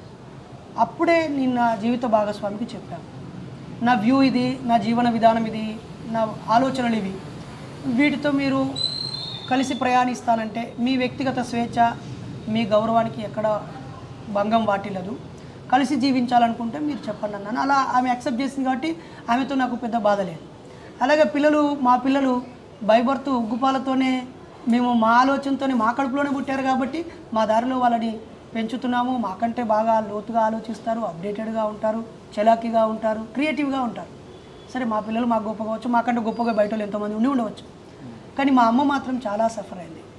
భక్తులుగా ఉన్న మా తమ్ముడు సఫర్ అయ్యాడు, మా బంధువులు సఫర్ అయ్యారు, నాకు ఆశ్రయం ఇచ్చిన వాళ్ళు ఇబ్బందికి గురయ్యారు, నా దారిలో ఉండి షేర్ చేసిన వాళ్ళు అవమాన పాలయ్యారు. మా భార్యా పిల్లలు మెంటల్లీ వాళ్ళు చాలా స్ట్రాంగ్ కాబట్టి ఇలాంటిది ఒక సంఘటన ఎప్పుడైనా జరిగినా ఎలా ఉండాలనేటువంటి ఒక ఉన్నత మెచ్యూరిటీ ఉంది కాబట్టి అలా బిహేవ్ చేస్తారు. ఒక దశలో బెయిల్ వచ్చేటప్పుడు రేపు బెయిల్ విడుదల అవుతుంది అనుకున్న 15 రోజులకి, కానీ వాంటెడ్లీ దాన్ని ఆపేసినప్పుడు మా ఆవిడ వచ్చి నాకు పుస్తకాలు ఇస్తూ, ఇంకా 14 రోజుల వరకు రాకపోవచ్చు, ఏదో ఒక ఉద్యమ యాత్రకు వెళ్తున్నావు అని అనుకుంటాను, నువ్వేం అధైర్యపడకు, మీ అమ్మను నేను మా అమ్మలాగా చూసుకుంటున్నాను, నువ్వేం టెన్షన్ పడకు, జై ఇన్సాన్ అని చెప్పింది. అలా మళ్ళీ 30 రోజుల తర్వాత మళ్ళీ 14 రోజులు పొడిగించబడ్డప్పుడు అప్పుడు కూడా అలాగే చెప్పింది. అమ్మ ఏమన్నది అసలు? అమ్మ అయితే కన్నీరు మున్నీరు అయింది. ఆమె దేవుళ్ళని మొక్కుతుంది కదా, దేవుళ్ళని పొలు తిట్టింది. నేను ఇన్ని దీపాలు పెట్టినా కాదరా అని దేవుళ్ళని తిట్టింది. మేము దేవుళ్ళతోటే ఉన్నాం కదరా, మా జోలికి ఎందుకు వస్తారా, నా కొడుకు ఏమన్నారా మిమ్మల్ని అని చెప్పి సాడని కూడా తిట్టింది. భయభ్రాంతులకు గురి చేశారు. నేను వండర్ అయ్యాను. అరే ఇప్పుడు శ్రీలంక కల్పిత కథ అయినా, శ్రీలంకలో రావణాసురుడు పొరపాటు చేస్తే వెళ్ళిన హనుమంతుడు రావణాసురుడిని ఒక దెబ్బ కొట్టాలి, లేదా చంపాలి, లేదా ఎదుర్కోవాలి, యుద్ధం చేయాలి, ఏదో జరగాలి. ఆయన పొరపాటు చేస్తే ఆయనను కొట్టు, లేదా వాళ్ళ భార్యను కొట్టు, వాళ్ళ పిల్లలు కొట్టు, కానీ వాళ్ళ అమ్మ నాన్న కొట్టాల్సిన, నువ్వు తప్పు అయితే నిన్ను కొట్టాలి, నిన్ను శిక్షించాలి. సరే నన్ను కొట్టిరు, నేను జైల్లో జీవితం అనుభవించిన ఆల్రెడీ, నాకు ఆ పనిష్మెంట్ వచ్చింది, నేను మాట తుల్లాను లేదా మిస్ఫైర్ అయింది, మార్చుకోవాలి, రిపీట్ కావద్దు, క్షమాపణ చెప్పాలి, ఇవన్నీ అయిపోయినాయి, రాజ్యాంగాన్ని గౌరవిస్తాను, అనుభవించాను. కానీ మా అమ్మ ఏమన్నది బ్రదర్, ఆ హనుమంతుడు లంక మొత్తాన్ని కాలబెట్టినంటే ఆయన మంచి పని చేసినట్ట, రావణాసురుడు పొరపాటు చేస్తే లంక మొత్తం కాలబెట్టాలని ఎవడు సమర్థిస్తాడు? నువ్వు ఒక పొరపాటు చేస్తే నిన్ను బాధించాలి, కానీ నీ భార్యని, నీ పిల్లల్ని, మీ అమ్మ నాన్నని, మీ బంధువులు, నీకు సపోర్ట్ చేసే వాళ్ళందరూ చేయడం అదే మూర్ఖత్వం. నిజంగా రాక్షసత్వం అని అంటే చెడ్డ గుణం కలిగినోడు రాక్షసుడైతే ఆ రాక్షస స్వభావాన్ని కలిగింది, పెంపొందించింది ఆ మత ఉన్మాదం అంటాను నేను. కాబట్టి మా అమ్మ అయితే చాలా ఏడ్చింది, బయటకు వచ్చాక ఏడ్చింది. కానీ ఆ ఏడుపంతా నా పిహెచ్డి అయిపోయాక ఉస్మానియా యూనివర్సిటీ అత్యున్నత చదువు డాక్టర్ ఆఫ్ ఫిలాసఫీ ఇచ్చిందమ్మా అని ఆమె కాలకాడ పెట్టి దండం పెట్టినప్పుడు మళ్ళీ ఏడ్చింది. అరే మన ఊళ్ళో ఎవ్వడి చదువు చదవలేట కదరా. అంటే పిహెచ్డి అంటే తెలియదు, కానీ పిహెచ్డి స్థాయి గొప్పదని, పెద్ద చదువు అదే అమ్మకు తెలుసు. ఎందుకంటే చిన్నప్పుడు అమ్మ బీడీలు చేస్తూ దీపం పెట్టుకొని నా పక్కన ఇంకో దీపం పెట్టి రాత్రంతా ఎంత రాత్రి దాకా నేను చదివితే అంతసేపు నాతో మెలకుతో ఉండి బీడీలు చేసేది. నన్ను వేలు పట్టుకొని నడిపిస్తూ తమ్ముని భుజాన్ని వేసుకొని బీడీల కట్టను అప్పచెప్పడానికి వెళ్ళేది. ఇంటి మీద వినాయక చవితి సందర్భంగా మా ఊర్లో ఆచారం ఉంటుంది, బయట కూడా ఈ ఆచారం ఉంటుంది. వినాయక చవితి రోజు వినాయకుడికి ఏనుగు తల పెట్టినప్పుడు అందరూ నవ్వారని పార్వతి అనే ఆవిడ కల్పిత కథ అయిన స్టోరీ చెప్తున్నాను, బాధపడ్డారని చెప్పి నిన్ను చూసి వినాయక చవితి రోజు ఎవరు నవ్వితే వాళ్ళు నిందల పాలవుతారని ఒక శాపం పెట్టారని, చంద్రుడు వినాయకుడిని చూసి నవ్వడం వల్ల నువ్వు నిందల పాలవుతావు అన్నారంట. చంద్రుడు నవ్వాడు కాబట్టి ఆ రోజు వినాయక చవితి రోజు చంద్రుడు నవ్వలు చూడొద్దనే ఒక ఆచారం కూడా ఉంది. అలా పక్కల మీద రాయేసి వాళ్ళతో తిట్లు పడితే నిందలు పోతాయి అనే ప్రచారం ఉంది. మా ఇల్లు రేకులు కావడం వల్ల పెద్ద పెద్ద బండలు వేసేవాళ్ళు. అప్పటి నుంచే ఒక వినాయకుని చవితి రోజు ఇంటి మీద రాళ్ళేసేటోళ్ళు డబేల్ అంటూ ఉంటే అదురు పడుతూ ఉంటే అమ్మ మా ముగ్గురిని తనకు పట్టుకొని ధైర్యంగా ఉండు బిడ్డ అని చెప్పేది. అప్పుడే అరే వీళ్ళ దేవుడు ఏందిరా, వీళ్ళు తిట్లబడడం కోసం మన ఇంటి మీద రేకుల మీద బండలేసుడేంది, ఇంత బండలేసుడేంది, ఇంత నీచమైన గుణమేంది అని చెప్పేసి బాధ అనిపించింది. అప్పుడే అలాంటి సంఘటనలు జరిగినప్పుడు మీలో అంటే ఎందుకులే మాకు అని వదిలేస్తే అయిపోయింది. ఎప్పుడు అనుకోలే బ్రదర్, నేను నా చుట్టూ జరిగిన ప్రతిదాన్ని నేను మూసుకొని పండేటోని కాదు, కాంప్రమైజ్ అయ్యి జీవించాలనుకునేటోని కాదు. కొంచెం నాకు రేషం ఎక్కువే, రోషం ఎక్కువే, స్వాభిమానం ఎక్కువే, స్పందించే గుణం ఎక్కువే, ఎదురుగా అనిపిస్తే అనేస్తా అంతే. ఆ క్రమంలో ఇప్పుడు మాత్రం ఇప్పుడు మొన్న జరిగిన మా అమ్మ కన్నీరు, ఇంత దుర్మార్గం జరిగిన నా చుట్టూ ఉండి నా వాళ్ళు అనుకునే వాళ్ళు కూడా హ్యాండ్ ఇచ్చి నీచంగా ప్రవర్తించడం, ఇవన్నీ చూశాక మనం ఒక 2 అడుగులు వెనకకేసి మరో దారిలో ఇదే ఆశయాన్ని అనేది ఈ మధ్య అయితే 40 ఏళ్ళ తర్వాత వచ్చిన జ్ఞానం ఇది. అంతకుముందు మాత్రం ఫైర్, ఇప్పుడు కూడా ఫైర్ ఉంటుంది. కాకపోతే కొన్ని చోట్ల ఈ మనోభావాలనే అగ్గిదలుగా, ఈ మనోభావాలకు అగ్గిదలుగా ఈ సమాజంలో చదువు వచ్చినా, అక్షరాస్యత పెరిగినా, డబ్బు పెరిగినా, పేదరికం పోయి కొంతమంది బలిసిన వాళ్ళ మెదడులో ఉన్న గజ్జి, ఆ బలహీనతతో కూడిన మనస్తత్వాల వల్ల ఈ బాధని. కాబట్టి మరింత సున్నితంగా ఇంతకంటే గట్టిగానే నడుతుంది. ఇట్లా సరే, ఇప్పుడు మనం నమ్ముకున్న దాంట్లో మనం నమ్ముకున్న వాళ్ళు హ్యాపీగా ఉండాలి కదా. సో ఇప్పుడు మీరు ఎంచుకున్న ఈ పంతాలో మీరు నమ్ముకున్న మీ ఫ్యామిలీ హ్యాపీగా ఉందా? అంటే అల్టిమేట్ ఫైనాన్షియల్గా ఎవ్రీథింగ్. ఒకవేళ మా అమ్మ నాన్న నా కొడుకు పెద్ద చదువు కావాలంటే నేను అడవులు అయినా 3 మాస్టర్ డిగ్రీలు, 3 డిప్లొమా డిగ్రీలు, ఒక బీఈడి, ఒక పిహెచ్డి, ఎల్ఎల్బి. మా కొడుకు నలుగురితోటి శబ్బాష్ అనిపించుకోవాలంటే నేను నలుగురు కాదు, గౌరవ చంద్రబాబు నాయుడు ముఖ్యమంత్రిగా ఉన్నప్పుడే గోల్డ్ మెడల్ తీసుకున్నాను. ఓకే. రాజశేఖర రెడ్డి గారిని కలిసి మూఢనమ్మకాల నిర్మూలన చట్టం పోయి మాట్లాడాను. కేసీఆర్ గారినే ఉద్యమంలో కలిశాము. స్పీకర్ మధుసూదనాచారి గారే అసెంబ్లీ లోపల సన్మానం చేశారు. ఎంతోమంది కలెక్టర్లతో అవార్డ్స్ తీసుకున్నారు, రివార్డ్స్ తీసుకున్నాను. ప్రముఖ సామాజిక ఉద్యమకారులు ఎంతోమందితో వేదికలు పంచుకున్నాను. 10 మందితో శభాష్ అనిపించుకున్నాను. సహాయపడే గుణంలోను, డబ్బు సంపాదించడంలోను నా పేదరికాన్ని జయించాను. రేషన్ కార్డును పెళ్ళైనాక రేషన్ కార్డు తీసేసుకున్నాను. కులం సర్టిఫికేట్ అప్లై చేసి తీసుకోలేదు. పిహెచ్డీ చేసేటప్పుడు కూడా క్యాస్ట్ సర్టిఫికేట్తో జేఆర్ఎఫ్ అప్లై ఆర్జీఎన్ఎఫ్ అప్లై చేసుకోవాలనుకుంటే నేను నా క్యాస్ట్ సర్టిఫికేట్ వదిలేసుకున్నాను. 60 నెలలు 30,000 చొప్పున 18 లక్షలు వచ్చే అవకాశాన్ని వద్దనుకున్నాను. సో ఇల్లు కట్టుకున్నాను, స్థలం కొనుక్కున్నాను. మా మండలంలో స్థలం కొనుక్కున్నాను. మా జిల్లా హెడ్ క్వార్టర్లో పెద్ద విశాలమైన ఇల్లు కట్టుకోవాలని కొనుక్కున్నాను. ఒక్కో చోట పొలం కొనుక్కున్నాను, పెళ్లి చేసుకున్నాను, పిల్లలు కన్నాను. మా భార్యను కూడా చదివించాను. ఆమె గవర్నమెంట్ టీచర్ అయ్యింది. ఎంతోమంది పిల్లలకి చదువు ఉచితంగా చెప్పింది, ట్యూషన్లు చెప్పింది, సీట్లు ఇప్పించింది, ఖాళీగా ఉన్నప్పుడు ఇన్ఫర్మేషన్ ఇచ్చింది. మా ఊరందరూ అన్ని కులాల వారు మమ్మల్ని మా ఊరు ఉమ్మడి ఆస్తిగా గౌరవంగానే భావిస్తున్నారు. ఒక పేదరికం పోయింది ఒకప్పటి. 100% నేను ట్యాక్సీ పేయర్ని. నా దగ్గర 25 మంది ఎంప్లాయీస్ సైకాలజిస్టులు. నా దగ్గర పనిచేసిన వాళ్ళు 20 మంది ఇప్పుడు గవర్నమెంట్ ఎంప్లాయీస్ అయ్యారు. ఒకరు డీసీఓ అయ్యారు, ఒకరు ప్రిన్సిపల్ అయ్యారు, లెక్చరర్ అయ్యారు, సైంటిస్ట్ అయ్యారు, పిహెచ్డీని పూర్తి చేశారు. ఆఖరికి సెంట్రల్ యూనివర్సిటీ ఫస్ట్ ర్యాంకర్ కూడా సైకాలజీలో నా దగ్గర ఎంప్లాయీగా పనిచేశాడు. Osmania university first ranker, second ranker కూడా పనిచేశాడు. ఎక్కడండి మీరు వర్క్ చేసింది? నేను MSc psychology and counselling and guidance psychology పూర్తి చేశాక సైకాలజీ సెంటర్ పెట్టాను, Pragna psychology centre for social change. దానికి నేను ఫౌండర్ని, డైరెక్టర్ని. దాంతో స్కూల్స్కి, కాలేజెస్కి, ఇంజనీరింగ్ కాలేజెస్కి, యూనివర్సిటీస్కి వెళ్ళి క్లాసెస్ చెప్పేవాడిని. ఆ క్రమంలో సోషల్ వెల్ఫేర్లో మనోజాగృతి అనే సంస్థ సైకాలజిస్టులను పంపిస్తూ ఉంది. ట్రైనింగ్ చేసి ఒక్కొక్క క్లాస్కి 2,000 రూపాయలు, సమ్మర్లో ఒక క్లాస్ చెప్తే 5,000 రూపాయలు ఒక్క క్లాస్కి. అలా ప్రాజెక్టు ఉన్నప్పుడు కొన్ని ఇన్స్టిట్యూషన్స్కి వాళ్ళు పంపించిన వాళ్ళు సాటిస్ఫై చేయక మేము వెళ్ళినప్పుడు హ్యాపీ అనిపించడంతో మీరు సైకాలజిస్ట్ కదా మీరు పనిచేస్తారా అని అన్నప్పుడు గౌరవ బీఎస్పీ నాయకులు అప్పుడు ఐపీఎస్ ఆఫీసర్ ఐజీగా ఉన్నటువంటి ఆర్ఎస్ ప్రవీణ్ కుమార్ గారు అంబేద్కర్ జయంతి సందర్భంగా run for caste free India అని పీపుల్స్ నెక్లెస్ రోడ్ ఉంది కదా, పీపుల్స్ ప్లాజా దగ్గర ఒక డయాస్ మీద నేను మాట్లాడితే ఏం చేస్తున్నావు నరేష్ అంటే నేను స్కాలర్ని, సైకాలజిస్ట్గా ఉన్నాను అన్నప్పుడు మా దగ్గర ఒక సంస్థ ఉంది. ఎగ్జామ్స్ ముందు పిల్లలకి సైకాలజీ మోటివేషన్ ఇవ్వడానికి, లేదా వ్యాండలిజం పోగొట్టడానికి, బుల్లింగ్ పోగొట్టడానికి, లేకపోతే వాళ్ళలో ఉన్న ఇన్ఫీరియారిటీని పోగొట్టడానికి, ఎగ్జామ్స్ ముందు ప్రెషర్ని రిలీజ్ చేయడానికి ఒక ప్రొసీజర్ ఉంది. వాళ్ళు సర్వీస్ ఇస్తున్నారు, మీరు కూడా సర్వీస్ ఇస్తా అంటే రమ్మని అన్నారు.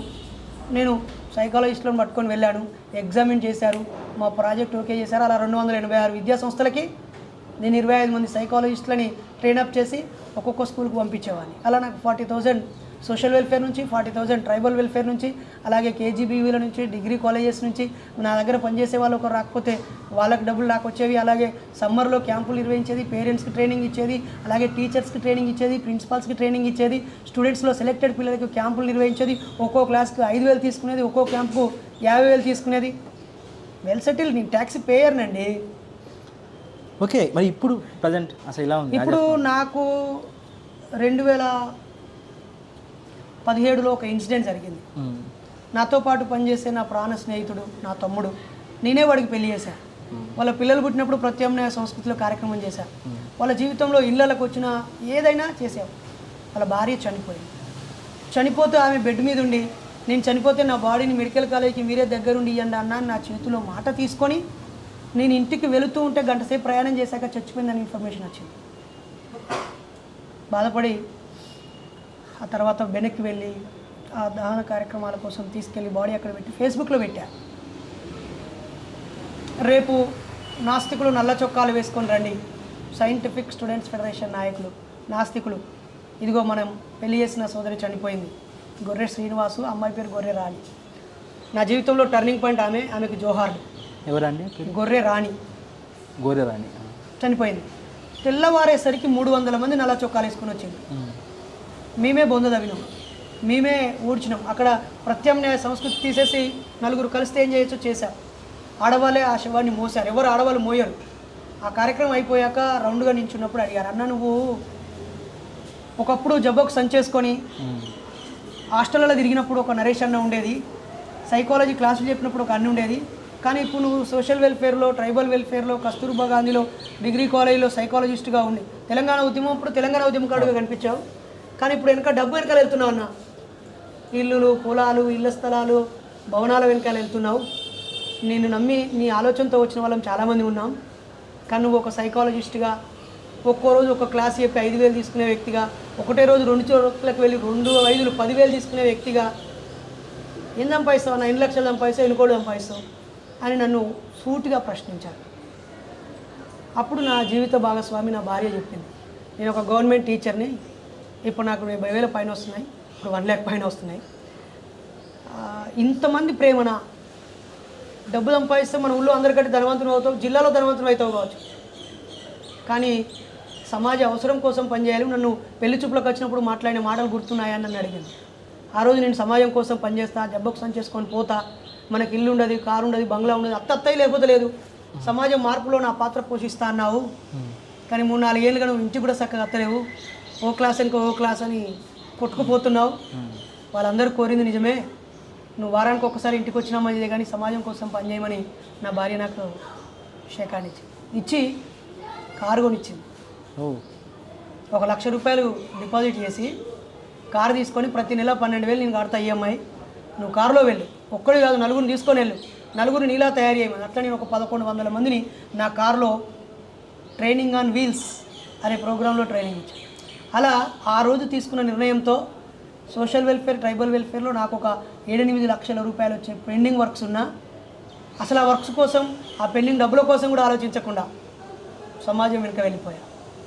తెలంగాణ ఉద్యమంలో వచ్చిన ఫలితాలను కూడా ఆశించకుండా అప్పటి నుంచి 2017 అయిపోయాక 2018లో నాస్తికోద్యమానికి నాయకత్వం వహించి 18లో నాయకుల సమావేశాలు, మ్యాజిక్ ట్రైనింగ్లు, ఉపన్యాస ట్రైనింగ్లు, ఉద్యమ యాత్రలు, నాలాంటి భావాలు, ప్రత్యామ్నాయ సంస్కృతి, అందరూ మొక్కలకు జాతరకు పోతుంటే పెరియార్ పుట్టిన కాడికి పోదాం, చెలో చెన్నై, బుద్ధుడు పూలే పుట్టిన కాడికి పోదాం, చెలో పూణే, బాబాసాహెబ్ పుట్టిన కాడికి పోదాం, చెలో ముంబై, లేదా మన సంఘానికి స్ఫూర్తిప్రాత అయినటువంటి ఆంధ్ర పెరియార్ జయగోపాల్ కలుద్దాం పదా, చెలో వైజాగ్ అని అనేక ప్రత్యామ్నాయ ఉద్యమాలు చేస్తూ చేస్తూ చేస్తూ పరిగెడుతూ అనేక సభలు, సమావేశాలు నిర్వహించాను, ట్రైనింగ్లు నిర్వహించాను. డబ్బు గురించి ఆలోచించడం పక్కన పెట్టేశాను. తర్వాత కరోనా వచ్చి మళ్ళీ నా కుటుంబానికి కనెక్ట్ చేసింది. అప్పుడు యూట్యూబ్ ఓపెన్ చేసి బైరి నరేష్ అనే యూట్యూబ్ ఛానల్ని పెట్టి పుస్తకాలు చదువుతూ, పుస్తకాల రీడింగ్ ఛాలెంజ్లు ఇస్తూ, వ్యాసాలు చదివి వినిపిస్తూ అలా సోషల్ మీడియా ద్వారా ఎక్కువ మంది కనెక్ట్ అయ్యారు. ఆ తర్వాత మళ్ళీ second stage of Bairi Naresh కనిపించాడు. అలా అనేక భారీ సభలకి పెద్ద పెద్ద ప్రముఖులతో పాటు నన్ను కూడా పిలవడం వల్ల ఈ ఎక్స్పోజర్ వచ్చింది. ఈ రకంగా చూస్తే మీరు ఎప్పుడు ఓటేయలేదా ఎవరికి? ఎందుకయ్యాను? 18 ఏళ్ళు వచ్చిన తర్వాత ఓటు ఎవరికి వేయాలి కదా. ఓటేశారన్నా లాస్ట్ టైం? నేనా నాకు నచ్చిన వ్యక్తికి వేసాను, రహస్యంగా ఓటేసాను. భయపడుతున్నారన్న. ఇది ఓటు ఎవరికి ఇంత మాట్లాడినా నువ్వు ఎవరెవరికి వేసావు ఓటు చెప్పు అన్నా? నువ్వు ఎవరెవరికి వేసావు? నేను వేసానన్న కేసీఆర్కి వేసా. మీ నియోజకవర్గంలో కేసీఆర్, మీ గజ్వేల్ నియోజకవర్గం. ఆదిలాబాద్ దివాకర్ రావుకి వేసిన. మరి అంటే మోడీకి వేయలేదా? వేయలే. ఎవరికి వేసినావు మరి? దివాకర్ రావుకి వేసిన. కాంగ్రెస్లో ఎవరికి వేసినావు? కాంగ్రెస్ లేదు, టీఆర్ఎస్కి వేసిన. మీరు చెప్పండి అంటున్నా అట్లా. అది మీరైతే టీఆర్ఎస్ పార్టీ సింపతి కోసమో ఐ డ్రీమ్ కోసమో మీరు యాంకర్గా అదే నేను టీఆర్ఎస్ ఉన్నాను ముద్ర వేసుకోవడం కోసం మీరు దానికి వేశారు. నేను అది నా వ్యక్తిగత విషయం. నా భార్యను కూడా దీనికి వేయమనే అధికారం నాకు లేదు. ఒక భార్య కూడా భర్తకు చెప్పలేదు అసలు మొత్తానికి. 100% చెప్పాను. అలా చెప్తే అసలు ఈ రాజకీయంగా సాటుకోట ఏమన్నా? ఓకే, ఇదంతా పక్కన పెట్టి అసలు సాటుగా ఓటేసే అవకాశం ఎందుకు బ్రదర్? ఓకే రైట్ అన్న. అసలు ఎట్లా జరిగింది అసలు మీ వివాహం? లవ్వా లేకపోతే రెగ్యులర్గా లవ్లు ఉంటాయి కదా, సంభాషణ నుంచి స్టార్ట్ అయిన లవ్వా, లేకపోతే ఇది కూడా ఒక ఇంటెన్షన్, ఒక పర్పస్ ఆఫ్ స్టార్ట్? కాదు, నేను నా పెళ్లి విషయంలో కొన్ని ప్రత్యేకమైన అంశాలు చూస్ చేసుకున్నాను. నేను అప్పటికే ఉద్యమకారుని, అప్పటికే విద్యార్థి సంఘం నాయకుడిని, ఉస్మానియా యూనివర్సిటీ బిడ్డని, మూఢనమ్మకాల నిర్మాణ కార్యకర్తని, మ్యూజిషియన్ని, ఓకే, సైకాలజిస్ట్, ఇలాంటివి అన్నీ ఇలా వెళ్తూ ఉండే క్రమంలో నాకు 25 ఏళ్ళు వచ్చినప్పుడు నేను ఉపాధి హామీ పథకంలో డిఆర్పిగా జాబ్ చేస్తూ నేను నా కుటుంబాన్ని పోషించుకునే స్థాయి వచ్చినాను. నా కులం లేకుండా, కట్నం లేకుండా, సంస్కృతి సాంప్రదాయాలు లేకుండా, ఆచార వ్యవహారాలతో పని లేకుండా, పెట్టుపోతులతో లెక్కలు లేకుండా నేను నా జీవితంలోకి ఒక తోడు కావాలనే ఆలోచనతో ఉన్నాను. ఎవరైనా ప్రపోజ్ చేయమన్నాను. అప్పుడు నా ఫ్రెండ్ నోటిఫికేషన్ లాగా మీరు ఒకటి పెట్టుకున్నారండి. ఇది ఒక మ్యారేజ్ నోటిఫికేషన్. అందరూ మ్యాట్రిమోనీలో పెట్టుకుంటేనేమో అది నోటిఫికేషన్ కాదు, పెళ్లి సంబంధాలు అవుతాయి. మాలాంటి వాళ్ళము వేదిక మీదనో లేకపోతే కలిసినప్పుడు ఇలా ప్రకటిస్తే అది నోటిఫికేషన్. అది ఎట్లుండేది అనమాట మ్యాటర్? మీ ప్రతిపాదన ఎట్లుండేది దానిలో? ఏముండేది, నా పేరు బైరి నరేష్, నా వయసు 24 సంవత్సరాలు, నేను ఎంఏ చదివాను, ఎంఎస్సి సైకాలజీ చదివాను, ఇప్పుడు diploma in counselling and guidance చదువుతున్నాను. నేను ఉపాధి హామీ పథకంలో డిఆర్పిగా, మొదటి తరం డిఆర్పిగా పనిచేస్తున్నాను. నాకు ఒక 20,000 నుంచి 30,000 శాలరీ. అమ్మ అన్నపూర్ణ, నాన్న ధర్మయ్య, చేనేత కార్మికుడు, బీడీ కార్మికురాలు. మాకు ఒక 2 గదుల ఇల్లు ఉంది. మ్యాట్రిమోనీలో పెట్టినట్టు పెట్టారు మొత్తం. మాకు 10 గుంటల పొలం ఉంది. నేను కట్న కానుకలతో, కుల మతాలతో సంబంధం లేదు. నాలాంటి ఆలోచనతో ఉన్న మహిళ కావాలి, లేదా నాలాంటి ఆలోచన లేకపోయినా నాతో కలిసి జీవించడానికి సుముఖంగా ఉన్న మహిళ ఎవరైనా పర్వాలేదు. కింద విడో అయినా పర్వాలేదు, వితంతు అయినా పర్వాలేదు, వికలాంగురాలైనా పర్వాలేదు, హైట్తో కానీ, కలర్తో కానీ, ప్రాంతంతో కానీ, మతంతో కానీ, కట్న కానుకలతో కానీ ఎలాంటి సంబంధం లేదని చెప్పాను. ఇప్పుడు ఎవరు వచ్చారు ఫస్ట్? మీ మిస్సెస్ వచ్చారా లేదంటే ఫ్యామిలీ? అదేం కాదు, నేను అలా 2-3 సార్లు చెప్పాను. మాకు సంబంధించిన ఉద్యమకారులు, మా భావసారిపితున్న వాళ్ళందరికీ అది వెళ్ళింది. ఎందుకో మాతో పాటు పనిచేసిన నాయకులు ఎవరు వాళ్ళ పిల్లల్ని ఇవ్వడానికి ముందుకు రాలేదు, ఎందుకంటే నాకు భూమి లేదు కదా. ఓకే. అప్పుడు ఖమ్మం నుంచి మా స్నేహితుడు రామగిరి నాగరాజు అని ఉంటాడు, చారువాక వాడి పేరు. వాడు వాళ్ళతో ఉన్నటువంటి మా బామ్మరిది, ఇప్పుడున్న బామ్మరిదితో డిస్కస్ చేస్తూ ఉన్నప్పుడు, అరే మా చెల్లెకి పెళ్ళి చేయాలనుకుంటున్నాను రా, కొంచెం మా నాన్న సింగరేణిలో వాలంటరీ రిటైర్మెంట్ చేశాడు, నేను ప్రైవేట్ స్కూల్ టీచర్గా పనిచేస్తున్నా, మా తమ్ముడు ఆటో నడుపుతున్నాడు, మా ఇంట్లో చెల్లి ఉంది, ఆమెకి 25 ఏళ్ళు దగ్గరకు వస్తున్నాయి, పెళ్ళి చేయడం కష్టంగా ఉంది అని అన్నప్పుడు, అరే మన నరేష్ ఉన్నాడు కదా, వాడు మనకి ఇట్లా చెప్పిండు, మీ చెల్లెడు ఇస్తావారా అని వాడు అడిగాడు. చేసుకుంటాడు అడుగు అని ఈయన అన్నాడు. అప్పుడు వాడు నాకు ప్రపోజ్ చేశాడు, అరే ఇలా ఒక అమ్మాయి ఉందిరా అంటే. అమ్మాయికి అబ్బాయి ప్రపోజ్ చేయడం తెలుసు, కానీ ఒక అమ్మాయి విషయం కోసం ఒక అబ్బాయి నిన్ను ప్రపోజ్ చేసిండు. నన్ను సంప్రదిస్తే నేను చెప్పాను, అరే మన ఐడియాలజీ, మన జీవన విధానం తెలుసు అంటే, అరే మన సమ్మన్న వల్ల చెల్లేరా, నా సమ్మన్న తెలుసు, ఆయన నాస్తికుడు, మంచి ఎంఎస్సి ఎంఏ మ్యాథ్స్ చేశాడు, ఎంఎస్సి మ్యాథ్స్, ఎంఎస్సి ఫిజిక్స్, ఆయన ఎంఎస్సి సైకాలజీ పెద్ద చదువు. సో వాళ్ళ సిస్టరా, ఓకే ఆయన నాస్తికుడు కదా, ఒకసారి అయితే కలిసి మాట్లాడి ఆలోచనలు కలిస్తే ముందుకెళ్దాం, లేదంటే జస్ట్ ఫ్రెండ్లీ మీట్ అని చెప్పాం. అలా 2009 మార్చి 8 మహిళా దినోత్సవం రోజు నేను ఆమె ఖమ్మంలో కలుసుకున్నాను. ఇలాగే కూర్చొని మొదటిసారి ఒక అమ్మాయిని ఒక కూల్ డ్రింక్లో 2 స్ట్రాలు అట్లాంటివి లేకుండా, అసలు ఆమె నన్ను సరిగా చూడలేదనే విషయం తర్వాత తెలిసింది, నేను ఆమెను సరిగా చూడలేదని తర్వాత తెలిసింది. ఫస్ట్ టైం నా లైఫ్లో. మీ లైఫ్లో అంటే మీ సతీమణి ఒక ముఖ్య పాత్ర చాలా ముఖ్య పాత్ర ఉంటుంది మీ సతీమణి. కానీ మేజర్గా మీరు చెప్పాలనుకుంటే ఒక ఇన్సిడెంట్ అన్న, అంటే ఈ ఇన్సిడెంట్ చాలా గొప్ప నా భార్య అని మీరు ఫీల్ అయిన సందర్భం ఏంటి? ఒకటి అసలు ఇంతవరకు ఎవరికి చెప్పని చాలా సున్నితమైన విషయాలు చెప్పండి. అంటే మీరు ఇంటర్వ్యూ లాగానో లేకపోతే దేవుళ్ళ మీదనో కాకుండా మీరు గతం వైపు వెళ్ళారు కాబట్టి బహుశా ఈ వీడియో ద్వారా ప్రపంచంకు తెలవడం అవసరం ఉన్న కొన్ని విషయాలు. ఒకటి, మనము డిసెంబరు 9న తెలంగాణను ప్రకటించిన రోజు నేను పోలీసులో జైలు అని ఉంటుంది సార్, గది, అందులో ఖైదీ గదిలో ఉన్నాను. చొక్కా అయిపోయి కూర్చోబెట్టారు. అప్పుడు జానీ నరసింహులు అని పైన సిఐఓ డిఎస్పీ, ఇప్పుడు ఎస్ఐ, అబ్బాయి అధికారులు శ్రీనివాసరావు గారు ఉండేవారు. తెలంగాణ వచ్చిందని అందరూ ప్రకటిస్తూ ఉన్నప్పుడు మమ్మల్ని ఉద్యమకారులు కొద్దిమంది ఆ టైంలో లోపల ఉంచబడ్డారు. సోనియా గాంధీ అక్కడ ప్రకటించారు 11:40 బయట టపాసులు, పెద్ద ర్యాలీ. తెల్లవారుజామున మమ్మల్ని తెలంగాణ ఉద్యమ వీరులుగా రిసీవ్ చేసుకోవడానికి వచ్చారు. వచ్చినప్పుడు అప్పుడు ఆమె కళలో నేను చూశాను. ఇవన్నీ నా పెళ్లి కోసం మార్చి 8న చెప్పినప్పుడు ఏదో సోషల్ పుస్తకంలో ముచ్చట్లు కావచ్చు, ఇవన్నీ నేను పాటిస్తాడా, పెళ్ళైనాక అంతా కలిసి కొట్టుకపోతారు సంసారంలో అనుకున్నానని చెప్పిన మాట నాకు ఇప్పటికీ గుర్తు. అయినా నువ్వు వెనక్కి తగ్గకు, లోపల పెట్టి 3 రోజులు అవుతుంది, ఏడ్చాము, కానీ ఇంతమంది వచ్చాక నువ్వంటే ఏందో తెలిసిందని చెప్పింది. తర్వాత రెండో స్టెప్పు ఒక కీలకమైన నిర్ణయం తీసుకున్న రోజు. ఒకవైపు ఏమో ఉస్మానియా యూనివర్సిటీ పిహెచ్డి నోటిఫికేషన్ ఇచ్చింది, ఇంకోవైపు ఏమో కిరణ్ కుమార్ రెడ్డి ముఖ్యమంత్రిగా డిఎస్సి నోటిఫికేషన్ ఇచ్చాడు. అప్పటికి నేను బీఈడీ అయిపోయింది, టెట్ క్వాలిఫై అయ్యాను. మా ఆవిడ కంటే నాకే ఎక్కువ మార్కులు వచ్చాయి. ఆవిడ క్వాలిఫై అయ్యింది. ఇప్పుడు ఆమె ఒక ప్రైవేట్ స్కూల్లో టీచర్, నేను ఈ ఉద్యమం తెలంగాణ ఉద్యమకారుని. ఏం చేద్దాం? నాకేమో పిహెచ్డిలో జాయిన్ అయ్యి ఉస్మానియా యూనివర్సిటీ కేంద్రంగా నాస్తికోద్యమాన్ని, సంఘ సంస్కరణ ఉద్యమాన్ని నడిపేయాలని నా డ్రీమ్. ఆమె ఏమో నువ్వు టీచర్ జాబ్ కొట్టి కుటుంబాన్ని చూసుకోవాలని ఆమె. లేదా మరి నాకు ఎక్కువ మార్కులు వచ్చాయి, సహజంగానే నేను కొంచెం మెరిట్ స్టూడెంట్, నేను జాబ్ కొట్టాలా, నువ్వు కొడతావా కొట్టవా అన్నప్పుడు ఆమె ఇప్పటికి 4th మంత్. మాకు ఒక బాబు 2011. ఏం చేయాలి? 6 monthsలో డిఎస్సి ఉంటుంది. అప్పటికి ఆమెకి 9th మంత్ అయి డెలివరీలో ఉంటుంది. నేనేమో ఉద్యమాల్లో పీక్ స్టేజ్లో ఉన్నాను. 1 year బాబు, మన 1 year పైన ఉంటాయి. అప్పుడు ఆమె నువ్వు నీ ఆశయం కోసం నడువు, నేను మన కుటుంబం వైపు నేను నడుస్తానని చెప్పి వాళ్ళ అమ్మను ఒప్పించి, మా అమ్మను ఒప్పించి ఒక కఠినమైన నిర్ణయం తీసుకొని ఉద్యోగం కోసం, ఉద్యమం కోసం, నా ఆశయం కోసం తన కడుపులో ఉన్న చిన్న శిశువును చిదిమేసి నా దగ్గరకు వచ్చి ఏడ్చాము. చాలా ఏడ్చాము ఆ రోజు. నేనే బాధగా ఫీల్ అయ్యాను.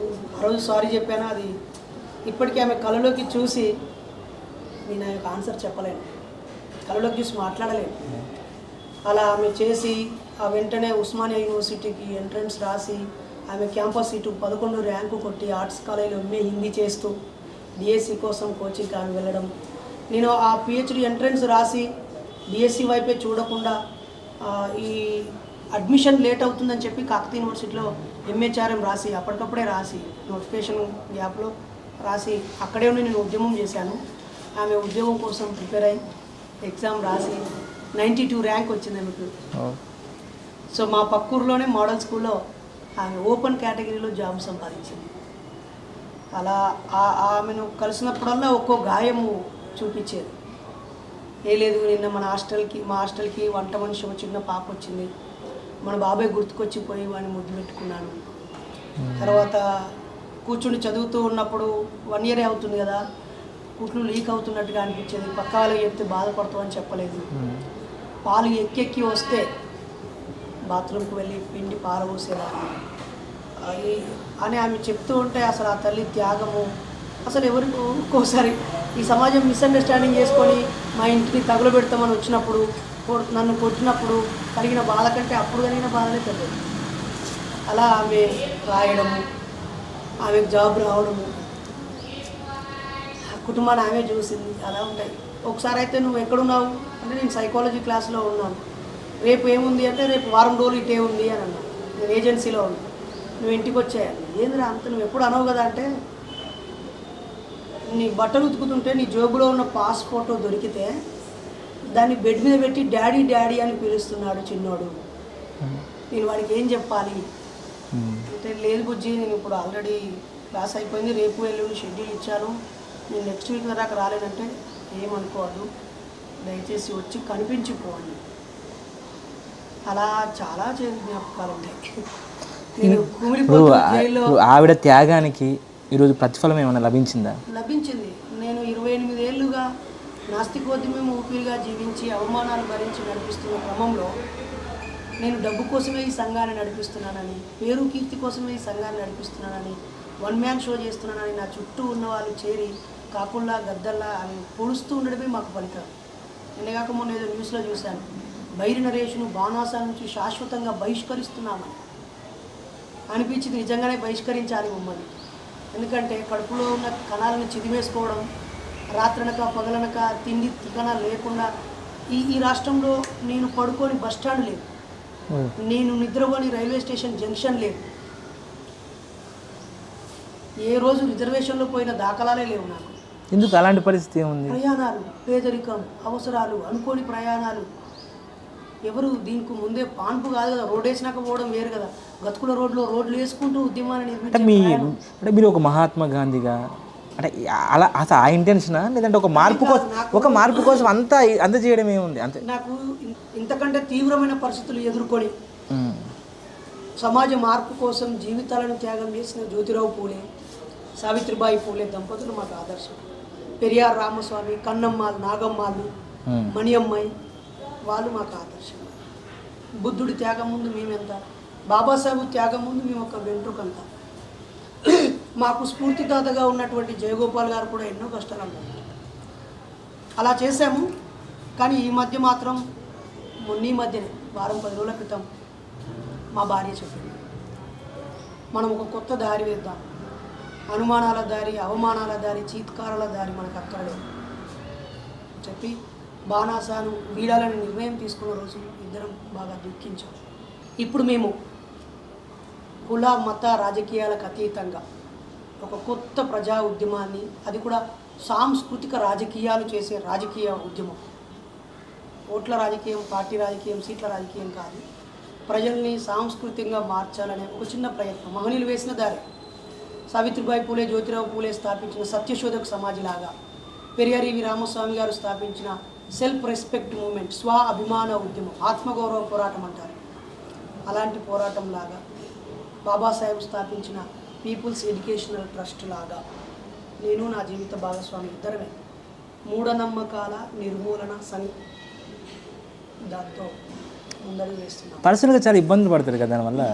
ప్రాణం పోయినా పర్వాలేదు అనుకున్నప్పుడు, సుఖాలను వదులుకున్నప్పుడు, కష్టాలను చిరునవ్వుతో స్వీకరించాలనుకున్నప్పుడు, దేనికైనా సిద్ధపడ్డప్పుడు ఇవన్నీ పెద్దగా అంటే చాలామంది అనుకుంటారు కదా కెమెరా ముందు, అదే కెమెరా ముందు బైరి నరేష్ బాగా చెప్తున్నాడు, అసలు భార్య అలా ఫీల్ అవుతుందా, నా భర్త ప్రాణం పోయినా పర్లేదు నేను ఆపను ఈ ఉద్యమాన్ని, ఈ ఆలోచనని అని అనుకుంటుంది అనే వాళ్ళకు, లేదా వాళ్ళ అమ్మ ఎమోషన్ ఎవరికి ఉండదు, వాళ్ళ ఇంట్లో వేరే మాట్లాడుకుంటాడు, ఇక్కడ ఇదంతా మాట్లాడుతున్నా అనుకునే వాళ్ళకి అసలు లైవ్ ప్రూఫ్ ఏంటి, లైవ్ ఎవిడెన్స్ ఏంటి? ఒకటి, మేము మా పాతివృత్యాన్నో మా శీలాన్నో మీకోసమో మీ కెమెరా కోసమో ప్రదర్శించాల్సిన అవసరం లేదు. రెండోది, నటించి ఎవరిదో సింపతో ఎంపతో గెయిన్ చేయాల్సిన అవసరం అదంతా అవసరం లేదన్న. ఒకటే నేను దీనికి అందరికీ ఒకటే చిన్న విషయం, మీరు చూపించాల్సిన అవసరం వీడియోలో అవసరం లేదు. జస్ట్ మీ మొబైల్ ఉంది కదా, మీ సత్యమణి గారికో అమ్మగారికో ఒక్కసారి కాల్ చేసి, రేపు నాకు నేను తీసుకునే నిర్ణయం వల్ల రేపు నా ప్రాణాలకు ఎఫెక్ట్ అయితే మీ ఫీలింగ్ ఏంటి? మీ కొడుకున్నాడు, మీ కొడుకు, మీ అబ్బాయి ఉన్నాడు. అంటే ఈ ప్రశ్న ఎప్పుడు నేను ఫేస్ చేయలేదు. బహుశా మీరు క్రియేటివ్ డైరెక్టర్ లేదా ఎక్స్పీరియన్స్డ్ పర్సన్ కాబట్టి మీరు అలా అంటున్నారేమో, నాకు కూడా తెలుసుకోవాలనే ఉంది. మరి వన్స్ ఒకసారి ట్రై చేయండి.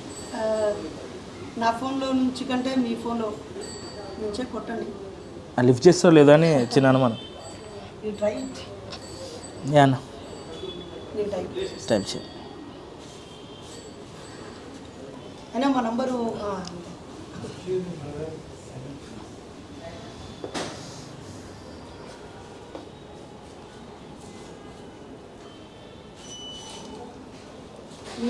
మీరే పరిచయం చేసుకొని మీరే మాట్లాడండి.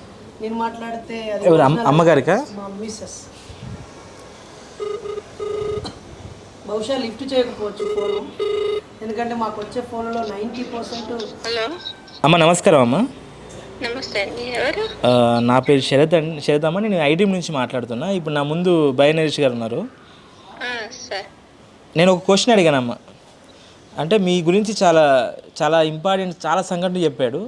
నేను అడిగిన విషయం ఏంటంటే, రేపు మీకు ఏదన్నా అయితే ఇలాంటి ఉద్యమాల్లో ఇలాంటి థాట్ ప్రాసెస్ ఏదైనా జరిగితే మీ భార్య ఎలా రియాక్ట్ అవుతుంది అని అడిగాను.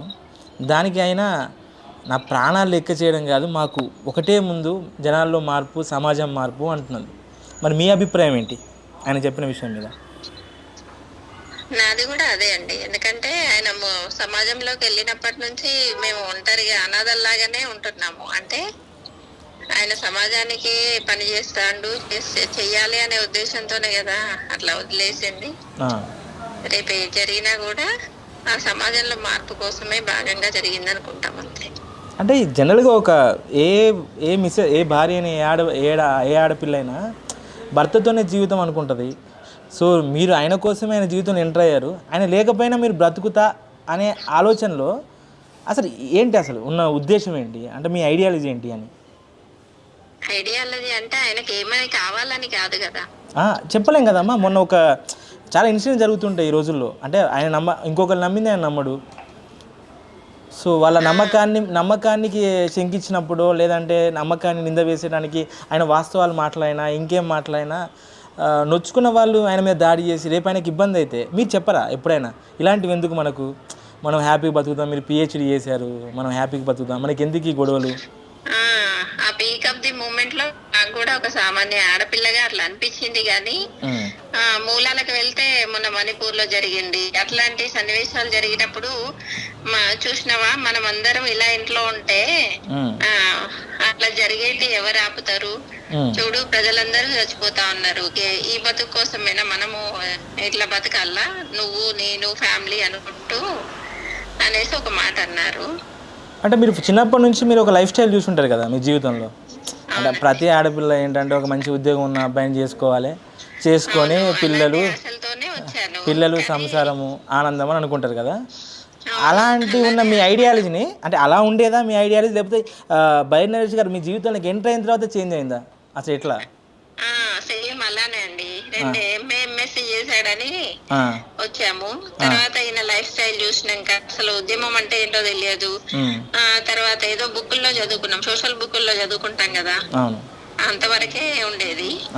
తర్వాత ఈయన చేసుకున్నాక ఎందుకు వెళ్తున్నారు ఇలా బయట, ఉద్యమం అంటే ఏంటి, ఇంత రిస్క్ ఎందుకు ఫేస్ చేస్తున్నారు, రాత్రి పగలు అనకుండా అసలు తిరుగుతూ దోమలలో స్టేషన్లలో పడుకుంటూ బస్ స్టాండ్లలో ఏంటి ఈయన చేసేది అని ఒకసారి పరీక్షించినాక మాకు అర్థమైంది ఇట్లాంటి వాళ్ళు ఉండాలి కదా ఒకరు సమాజానికి అని అనిపించింది. అప్పటి నుంచి ఆయనకు అడ్డు చెప్పలేదు ఎప్పుడు నేను. కానీ ఫస్ట్ ఇన్సిడెంట్ జరిగింది మాత్రం మొన్ననే కదండి, ఆఫ్టర్ 25 years తర్వాత. అంటే ఎప్పుడో ఒకసారి అలా మాట్లాడడం వల్లనే ఇలా జరిగింది అనుకోవచ్చు. అంటే ఒక భావ వ్యక్తీకరణ స్వేచ్ఛ అందరికీ ఉంటుంది మన భారతదేశంలో. కానీ అవతల వ్యక్తుల నమ్మకాన్ని హట్ చేసే అంత మాట్లాడడం ఒక రకంగా ఇబ్బందికరమే కదా అందరికీ. మీరు ఎప్పుడు చెప్పలేదా? మీరు అంటే మీరు ఎంచుకున్న మీరే అంటున్నారు కదా, అవును అది ఉన్నదే చెప్పిండు కదా, కాకపోతే కొంచెం వ్యంగ్యంగా చెప్పడమే అనేది వాళ్ళు కూడా తీసుకోవచ్చు కదా. అదే అంటున్నామ్మా, పాజిటివ్ గా ప్రతిదాన్ని చాలా దారులు ఉంటాయి చెప్పడానికి. మన ఒక విషయాన్ని చెప్పేటప్పుడు చాలా చాలా ఇంట్రెస్టింగ్గా కన్వే చేయొచ్చు, చాలా గొప్పగా కన్వే చేయొచ్చు. కానీ అవతల వ్యక్తులు హట్ అయ్యేలా మనం ఏం మాట్లాడొద్దు. అది వాస్తవాలా లేదా అని సెకండరీ. అది ఎప్పుడైనా మీరు ఇంట్లో చెప్పారా, ఎందుకండి మనకి ఇవన్నీ, సరే మీరు చేస్తున్నారు నిస్వార్థంగా చేయండి చెప్పడం. దానికి అవకాశం ఎక్కడ ఉంటది, జరిగినాక బాధపడ్డాము. ఇలా ఎందుకు, మన వేలో మనం వెళ్ళొచ్చు కదా, అదే నువ్వు ఎప్పుడు చెప్పే పద్ధతిలో చెప్పొచ్చు కదా అనేసి చెప్పాను. అంటే ఇప్పటి వరకు ఒక చాలా ఇన్సిడెంట్ చెప్పాడు. మీరు డిఎస్సి అప్పుడు ఆయన ఉస్మానియా యూనివర్సిటీలో ఉద్యమం టైంలో పిహెచ్డి టైంలో ఒక చాలాసార్లు సపోర్ట్ చేసేదాన్ని. ఏమనిపిస్తుంది అంటే ఇవన్నీ ఇవన్నీ ఇవన్నీ అంటే ఇవన్నీ టెలికాస్ట్ చేస్తారా ఏంటి?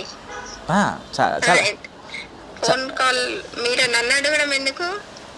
ఆయన అడిగాను జస్ట్ అసలు నిజమేనా, అసలు చాలామంది అనుకుంటారు కదండి, అంటే ఏదో కెమెరా పెట్టగానే 100 మంది లెక్చర్లు ఇస్తారు, ఈయన కూడా అట్లనే ఇస్తున్నాడేమో అనుకుంటారు కదా. థ్యాంక్ యూ అమ్మ మాతో షేర్ చేసుకున్నందుకు. మీరు ఇలానే సపోర్ట్ చేయండి.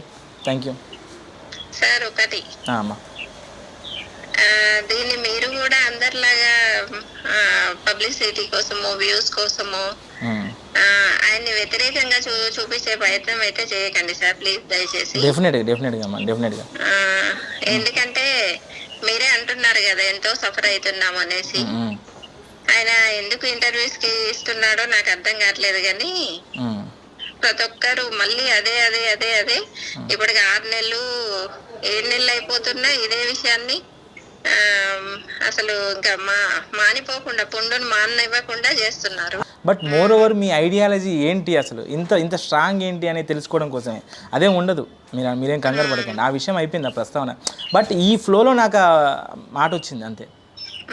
నేనైతే ఫుల్ సపోర్ట్ చేస్తాను సార్, కానీ ప్రజల్ని బాధ పెట్టేటట్టు అంటే వాళ్ళని మనసు నొప్పించేటట్టు చేయమని అయితే ఎవరు చెప్పం కదా. అదేదో ఫ్లోలో వచ్చింది, దాన్ని సరిదిద్దుకోండి, ఇంకోసారి చేయకుండా ఉంటే బాగుంటది అనేది మేము కూడా చాలా సార్లు చెప్పాను. ఆయన కూడా అవును కరెక్టే కదా అనేసి ఆలోచించిండ్రు. కానీ ఆయన వే అయితే ఉంటది కదా సార్, ఒక 20 సంవత్సరాల నుంచి చిన్నప్పటి నుంచి చెప్పుకుంటూ ప్రజల్ని చైతన్యపరుస్తూనే ఉన్నాడు. అది దగ్గరుండి చూసిన మేమే మారిపోయినాం. అంటే నేనే భక్తురాగా ఉండేదాన్ని. అంటే కరెక్టే కదా, వీళ్ళు చెప్పేది కరెక్టే కదా అని ఆలోచన, అంతే తప్పితే. అంటే ఇప్పుడు ఇంట్లో ఏ దేవుడు లేడా మీకు? ఏ దేవుడు లేదు, ఏ ఫోటో లేదు, ఏ ఫోటో ఉండదు. మీకు కష్టం వచ్చినప్పుడు ఏం చేస్తారు? అంటే జనరల్గా మనం గుళ్ళకి వెళ్ళి కొబ్బరికాయ కొట్టడం ఇవి చేస్తుంటాం కదా, మరి మీరేం చేస్తారు ప్రాబ్లం వచ్చినప్పుడు? మొన్న కష్టం వచ్చింది, ఏం చేసాము, నా శక్తి మేరకు పోరాడాను. ఎవరైనా సాయం చేస్తే తీసుకున్నాను, లేకపోతే నేను ఒక్కదాన్నే మా ఇంట్లో. అంటే కాదమ్మా, కష్టం వస్తే దేవుని మొక్కుతాం, కానీ దేవుని వల్లే కష్టాలు పడ్డారు కదా. అంటే అలాంటి సిచ్యువేషన్ మీరు క్రియేట్ చేసుకుంది కూడా అనుకోకుండా ఒక దేవుడి విషయం. నేనంటే క్రియేట్ చేసుకున్నాను, మా ఆయనే క్రియేట్ చేసుకున్నాడు అనుకోవచ్చు. చాలా మందికి అనుకోకుండా బోల్డ్ ఉన్నాయి కదండి, ఆరోగ్య సమస్యలైనా కావచ్చు, ఇంట్లో సమస్యలైనా కావచ్చు, చంపేసే అంత స్థితికి కూడా వెళ్తున్నారు. వాళ్ళెవరికి ఏమన్యాయం చేసిండ్రు? అంటే దేవుడు ఉంటే ఏదో ఒకటి సొల్యూషన్ అనేది ఉండేది కదా. సరే ఉన్నాడో లేడో, ఉంటే ఉండని అని ఉంటే మొక్కుకోండి, కానీ మత విద్వేషాలు ఎందుకు, భేదాలు ఎందుకు, మాది గొప్ప మీది గొప్ప అని అనుకోవడాలు ఎందుకు? మొన్న కూడా ఒక ఎగ్జాంపుల్, ఈయన మాట్లాడిండు కరెక్టే. మరి భక్తులు అనే వాళ్ళు ఆలోచించి సరే ఆయన అదే ఉంటే దేవుడు ఉంటే ఆయనే మార్చాలి, ఆయనే శిక్ష వేస్తాడులే అనేసి వీళ్ళ భక్తిలో వీళ్ళు ఉండొచ్చు కదా. మరి ఎందుకు ఇన్ని రాజకీయాలు చేసుకుంటే ఒక సెన్సిటివ్ టాపిక్స్ కొన్ని ఉంటాయి కదా, దానివల్ల జరిగి ఉంటుందమ్మా. బట్ ఆయన కూడా రియలైజ్ అయిపోయాడు కదా, ఆయన కూడా చెప్పుకున్నాడు దానికి. బట్ నా మెయిన్ ఉద్దేశం ఏంటంటే అంటే మీ ఐడియాలు తెలుసుకుందామని, మీ ఆలోచన తెలుసుకుందామని, అంతే అమ్మా. Thank you so much. Thank you. Super అన్న.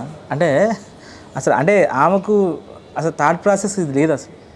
ఒకప్పుడు నార్మల్గా పెరిగింది, మిమ్మల్ని చేసుకున్న తర్వాత ఇంత చేంజ్ అయ్యిందంటే అంటే కొంతవరకు భార్యనే చేంజ్ చేశారు.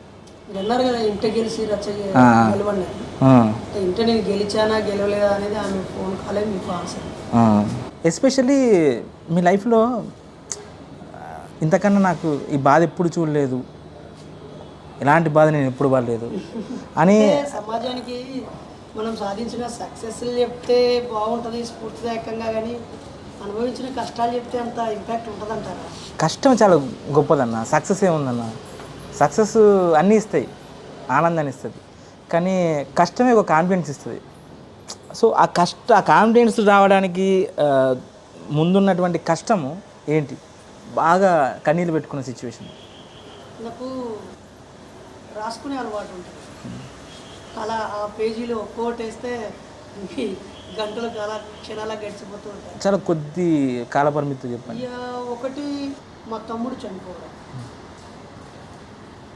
అంతకంటే ముందుది మా అమ్మ నాకు పెట్టకుండా దేవుడికి పెడితే దేవుడు తినకుండా అక్కడ కుక్క అగ్లీగా చేయటం, అది నా బ్రెయిన్ మీద బాగా ప్రభావితం చేసింది బాగా.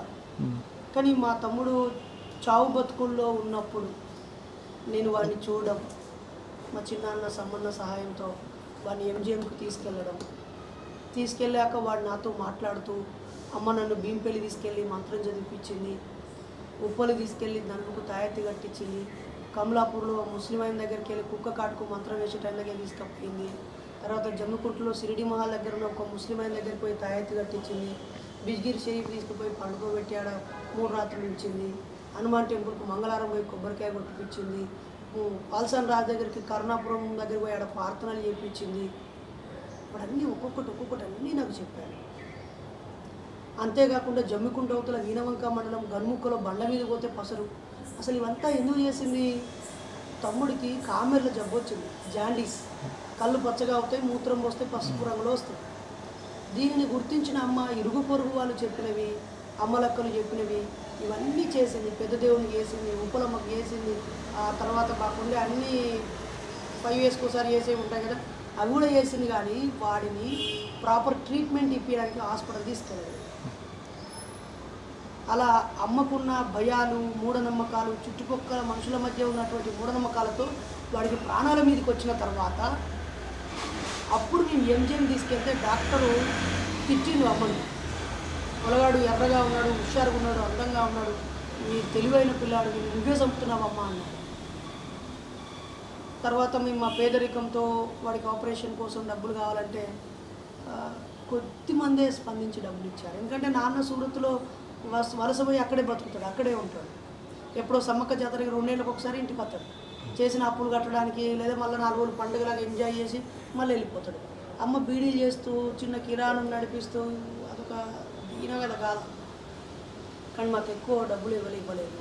మా మామల దగ్గరికి వెళ్ళినాం, మా తాత దగ్గరికి వెళ్ళినాం, కొద్ది డబ్బులు తీసుకొని ఎంజిఎంకి వెళ్తే ఈ డబ్బులతో ఆపరేషన్ సాధ్యం కాదు, మీరు ఇచ్చేవి మాకు కాదు, ఇది ఉచిత ఆపరేషనే, కానీ ఈ ఎక్విప్మెంట్స్, ఈ పరీక్షలు ఇవన్నీ బయట చేయించుకోవాలని చెప్పారు. అప్పుడు డాక్టర్ చెప్పాడు, కేవలం నీ మూఢనమ్మకాల వల్లే అమ్మా, నువ్వు మొదటి దశలోనే తీసుకొస్తే వీడు బతికేటోడు అన్నాడు. ఆ మాట నాకు ఇక వీడు బతకడు, చచ్చిపోతాడు అనేది నాకు అర్థమైంది.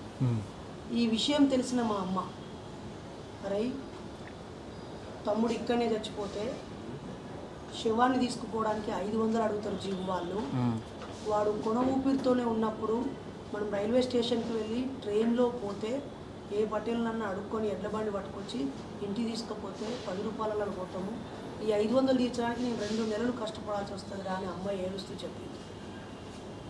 అప్పుడు నా కొన ఊపిరితో ఉన్న నా తమ్ముడిని లేపుకొని నా చేతులతో తీసుకుపోతూ అప్పుడు తీసుకున్న నా నిర్ణయం, ఇలాంటి పరిస్థితి ఏ అన్నకు రాకూడదు, ఏ తల్లికి రాకూడదు, మూఢనమ్మకాలను నమ్మి ప్రాణం మీదకి తెచ్చుకోకూడదు, నా తమ్ముడే చివరివాడు కావాలి, నేను ఎంత ఎదిగినా, చదివినా, సంపాదించినా, ఏ స్థాయిలో ఉన్నా, కూలి పని చేస్తూ బతికినా, నా ఖాళీ సమయాన్ని, నా మిగులు సమయాన్ని మూఢనమ్మకాల నుంచి ప్రజల్ని చైతన్యం చేయడానికి కేటాయించాలని అప్పుడు ఏడుస్తూ అమ్మ ఏడుస్తూనే ఉంది. అమ్మకు ప్రేమ లేక కాదు, కష్టం తెలియక కాదు, తనకు ఒంటి మీద ఈ సమయత్తు బంగారం ఉండదు, ఖరీదైన చీర ఉండదు అమ్మ, చాలా ఫంక్షన్స్కి వెళ్ళదు అమ్మ. ఎందుకు వెళ్ళవమ్మా, మనం ఆ ఫంక్షన్కి వెళ్తే చికెన్, మటన్ తినొచ్చు, లడ్డూలు, బూందీలు తినొచ్చానంటే బిడ్డ అక్కడ ఉన్న వాళ్ళందరికీ బంగారం ఉంటుంది, పట్టు చీరలు ఉంటాయి, నాకేమో అంగట్లో కొనుక్కున్న ముక్కల చీరలే ఉంటాయి అని ఏడుస్తున్న ఏడుపులు, గట్టిగా చెప్పులు చక్కగా లేవురా అన్నటువంటి విషయాలు, ఆ వెనకాల చక్రాలు తిరిగిన అంగి ఉండడాలు, వెనక తూట్లు పడ్డటువంటి నెక్కర్లు ఉండడాలు, దీన పరిస్థితులన్నీ నాకు బాగా. అప్పుడే నా చేతిలో డబ్బులు ఎక్కువ ఉంటే నా తమ్ముడు బతికి ఉండే 5% కూడా నేను నిలబడేటోని కదా. కాబట్టి నా పేదరికాన్ని చంపేయాలి, అలాగే మా అమ్మలో ఉన్న మూఢత్వాన్ని, అజ్ఞానాన్ని చంపేయాలని అప్పుడు కసిగా తీసుకున్న నిర్ణయమే. ఇప్పటిదాకా నేను ఎంతోమంది వ్యతిరేకిస్తారు నాస్తికత్వాన్ని, ప్రజల్లోకి నాస్తికత్వంతో వెళ్ళడం అంత సులువైన పనేం కాదు. ఏదో సేవా కార్యక్రమం, చైతన్య కార్యక్రమం, దాన ధర్మ కార్యక్రమం, చారిటీ కార్యక్రమం, ముసలిళ్ళకి సాయపోవడం, పిల్లలకు సాయపోవడం, ఏదో 4 మంచి మాటలు చెప్తే అందరూ హాయిగా చప్పట్లు కొట్టి సన్మానాలు చేసి అవార్డులు ఇచ్చి ఆదరిస్తారు. కానీ దేవుడు లేడు, మూఢనమ్మకాలు నమ్మొద్దు, దయ్యాలు నమ్మొద్దు అనేటువంటి ఈ బలమైన స్టేట్మెంట్తో ప్రజల్లోకి వెళ్ళడం చాలా కష్టమైన పని. ఆ కష్టమైన పని వేయడానికి అప్పుడు తీసుకున్న నిర్ణయమే కాదు. ఇలాంటి చేదు జ్ఞాపకాలు ఎన్నో ఉంటాయి. అంతే. కానీ ఇప్పుడు మతాలు మీరు అనుకుంటారు కానీ మనం అన్ని మతాలు అన్నీ ఈక్వల్గానే ఉంటాయి మన దగ్గర. పీర్ల పండుగ జరుగుతుంది తెలంగాణలో, వినాయక చవితి జరుగుతుంది, అందరు గెట్ టుగెదర్ అవుతారు ఇక్కడ. అంటే ఒకప్పుడు ఉన్నటువంటి పరిస్థితి ఇప్పుడు లేదు. ఇప్పుడు మతాల పరంగా అన్ని బాగానే ఉన్నారు. మరి అలా మత విద్వేషం లేకుండా సమానత్వంగా సంబరాలు జరుపుకునే వినాయక చవితి చాలా దగ్గరలో ఉంది. మీరు చిన్నప్పుడు కూడా వినాయకుడిని చేసేవాళ్ళని.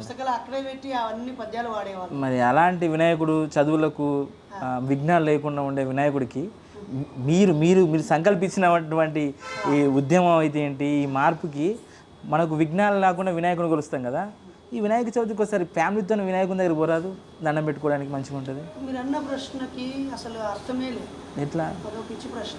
నాస్తికుడు అని తెలిసిన తర్వాత ఎట్లా అడుగుతాం? దగ్గరికే వెళ్తే, నేను నా భార్య మా 2 పిల్లల వినాయకుడి దగ్గరికి వెళ్తే ఈ సమాజంలో ఏ సమస్య పరిష్కారం మారుతుందో చెప్పండి, మేము సిద్ధంగా ఉన్నాం. మాకు వ్యక్తిగతంగా నమ్మకం లేకపోయినా మా నలుగురమే మా జుట్లు ఇలా గుండు కొట్టించుకుంటాం, లేదా 9 రోజులు అక్కడే ఉండి. అంటే నా ప్రశ్న ఈ సమాజం ఎదుర్కొనే ఏదో ఒక సమస్యకి ఆ వినాయకుడిని పూజించడం ద్వారా పరిష్కారం అవుతుందంటే నలుగురం 9 రోజులు అక్కడే పూజలు చేయమంటే చెప్తే మా అన్నయ్య పండుకోమంటే పంటాం. ఎక్కడో గద్వాల్లో దరూరు మండలంలో ఒక అంబేద్కర్ విగ్రహాన్ని ధ్వంసం చేస్తేనే ఆడికే పోయి పడుకున్న వాళ్ళం. ఎక్కడో అభంగపట్నం, నవీపేట, నిజామాబాద్లో భరత్రెడ్డి ఆయన వాళ్ళకి మూత్రం తాగించి మురికి తాగిస్తే ఆడికి 2-3 రోజులు ఉన్నాం. ఆగిరిపల్లికి వెళ్ళినాం, గరగపర్రుకి వెళ్ళినాం, మంత్రి మధుకరించడానికి వెళ్ళినాం, నేరేళ్ళకి వెళ్ళినాం, రామోజీపేటకి వెళ్ళినాం, గూడూరుకు వెళ్ళినాం, జనగామాలో కందుకులకు వెళ్ళాం. మూఢనమ్మకాలతో మనుషులను చంపితే 3 బిడ్డలను చంపి వాళ్ళిద్దరు చచ్చిపోతే 5 చచ్చిపోతే ఆడికి వెళ్ళాం. ఎక్కడో జరిగిన సంఘటనల కోసమే వెళ్తున్నాం కదా. ఈ చుట్టూ ఉన్న ఈ ప్రజలు, ఈ సమాజం ఎదుర్కొనే ఏదైనా ఒక సమస్యకి మేము మొక్కడం ద్వారా, మేము ప్రార్థన చేయడం ద్వారా, మేము నమాజ్ చేయడం ద్వారా, మేము బొట్టు పెట్టుకోవడం ద్వారా, సిలువ వేసుకోవడం ద్వారా, లేకపోతే మక్కాకు పోయి రావడం ద్వారా పరిష్కారం అవుతుందంటే వీఆర్ రెడీ టు గో. అయిన వాళ్ళు కూడా ఉంటారు కదా, కానివి మీరు చెప్తున్నారు, ప్రాబబిలిటీస్ మీరు చెప్తున్నారు. ఓకే, జరిగినా జరగకపోయినా కొన్ని జరిగిన వాళ్ళు ఆనందపడి మళ్ళీ వెళ్ళే వాళ్ళు ఉంటారు కదా, వాళ్ళ ఇష్టం, వాళ్ళకి స్వేచ్ఛ ఉంది. మీరు అసలు జరుగుతుందనే సందిగ్ధం చెప్తుంటే అక్కడికి వెళ్ళి మొక్కడం వల్ల ఉపయోగం లేదు అనేది నా స్టేట్మెంట్. ఇప్పుడు వెళ్ళే వాళ్ళందరికీ పిచ్చి. ఇప్పుడు నేను అడిగే ప్రశ్న పిచ్చి ప్రశ్న, వెళ్ళే వాళ్ళందరూ పిచ్చోళ్ళేనా? లేదు, అది నమ్మకం చాలా బలమైంది, గొప్పది. అవసరమైతే ఆ నమ్మకం కోసం తల్లిని నరికేసిన వాడున్నాడు, ఒరిస్సా సొంత కడుపులో పుట్టిన కొడుకుని కోసి ఆ రక్తం దేవతకు బలిస్తే మంచి జరుగుద్దంటే సొంత కొడుకుని నరికి చంపినటువంటి సంఘటనలు ఉన్నాయి.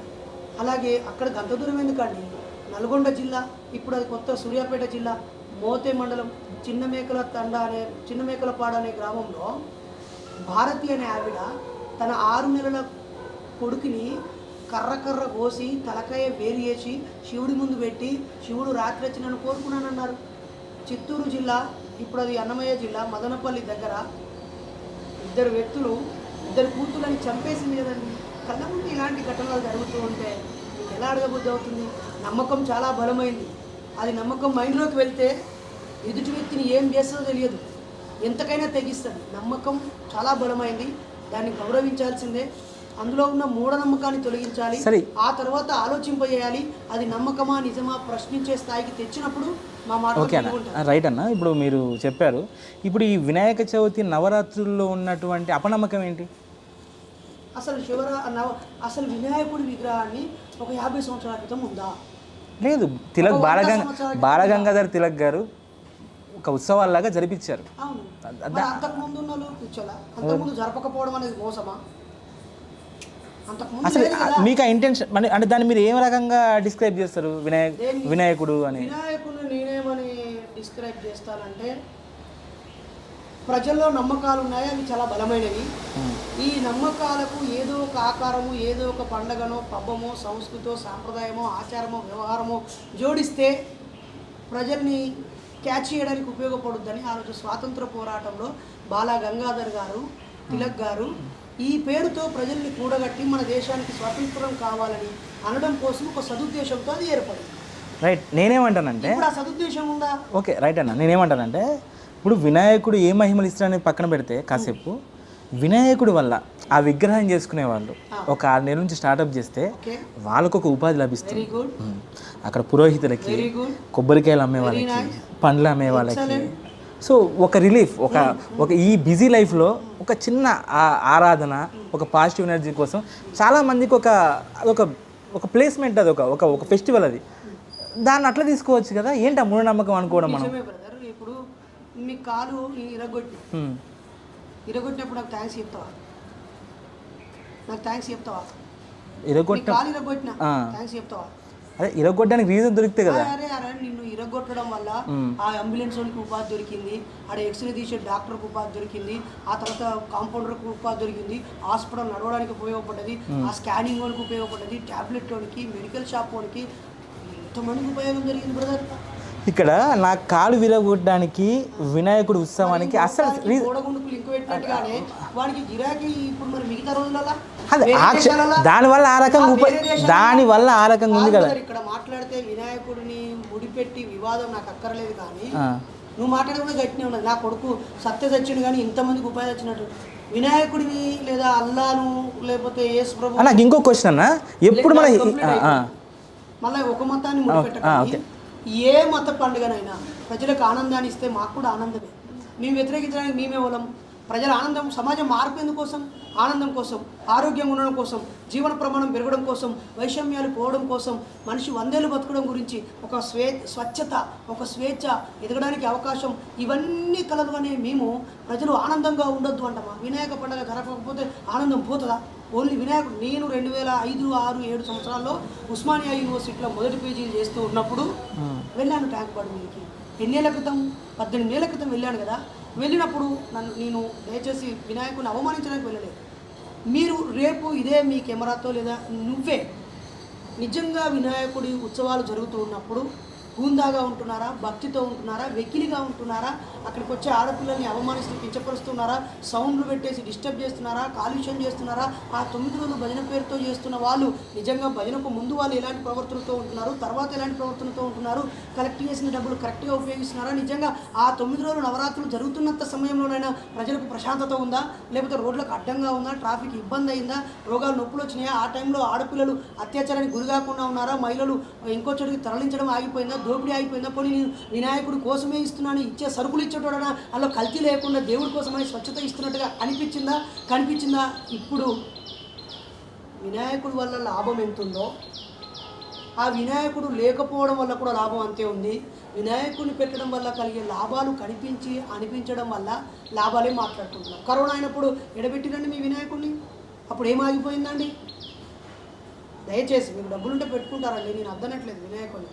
దయచేసి అప్పుడేమంటున్నాం, అయ్యా మీ భక్తిగానే ఉండనియండి, కానీ కాస్త మట్టిది పెట్టుండ్రా నాయన, కాలుష్యం చేయకూడదని బతలాడుకుంటాం. అరే మైకులు కాస్త మరీ ఎర్లీగా పెట్టకండి అని బతలాడుకుంటాం. లేకపోతే అంత పెద్ద సౌండ్ పెట్టి పరీక్షలు స్కూళ్ళ పక్కన ఉంటే కొంచెం ఆ స్కూల్ టైంలో అయినా సైలెన్స్గా పెట్టుకుంటాం. మేము ఆ తీవ్రతను తగ్గించడానికి ప్రయత్నిస్తాం తప్ప దాన్ని ఏదో ఒకటి చేసి ఇంకా డిస్టర్బ్ చేయాలనేది మా ఉద్దేశం కాదు. అది మసీదు మీద ఉన్న మైకైనా, చర్చి ముందు మోగే గంటలైనా. నాకెందుకో మీరు ఒక మంచి ఐడెంటిటీ ప్లాన్ చేసుకొని నెక్స్ట్ బిగ్ బాస్లోకి వెళ్తారేమో అనిపిస్తుంది. అసలు బిగ్ బాస్ మీద మీ స్పందన ఏంటి? అసలు నిజం చెప్పాలంటే బిగ్ బాస్ షో వల్ల ఈ సమాజానికి ఉండేది ఏమీ లేదు. అదొక వేస్ట్ ప్రోగ్రామ్. అయితే ఏ పని లేకుండా ఖాళీ సమయం ఉండేవారికి, టీవీల ముందు కూర్చొని పక్కోళ్ళ ఇంట్లో తొంగి చూసే స్వభావం ఉన్న వాళ్ళకి, లేదా బరి తెగించినటువంటి రొమాన్స్ని కల్లారా చూసి ఆనందించే వారికి, ఏ పని పాట లేని వాళ్ళకి చక్కటి time pass Bigg boss.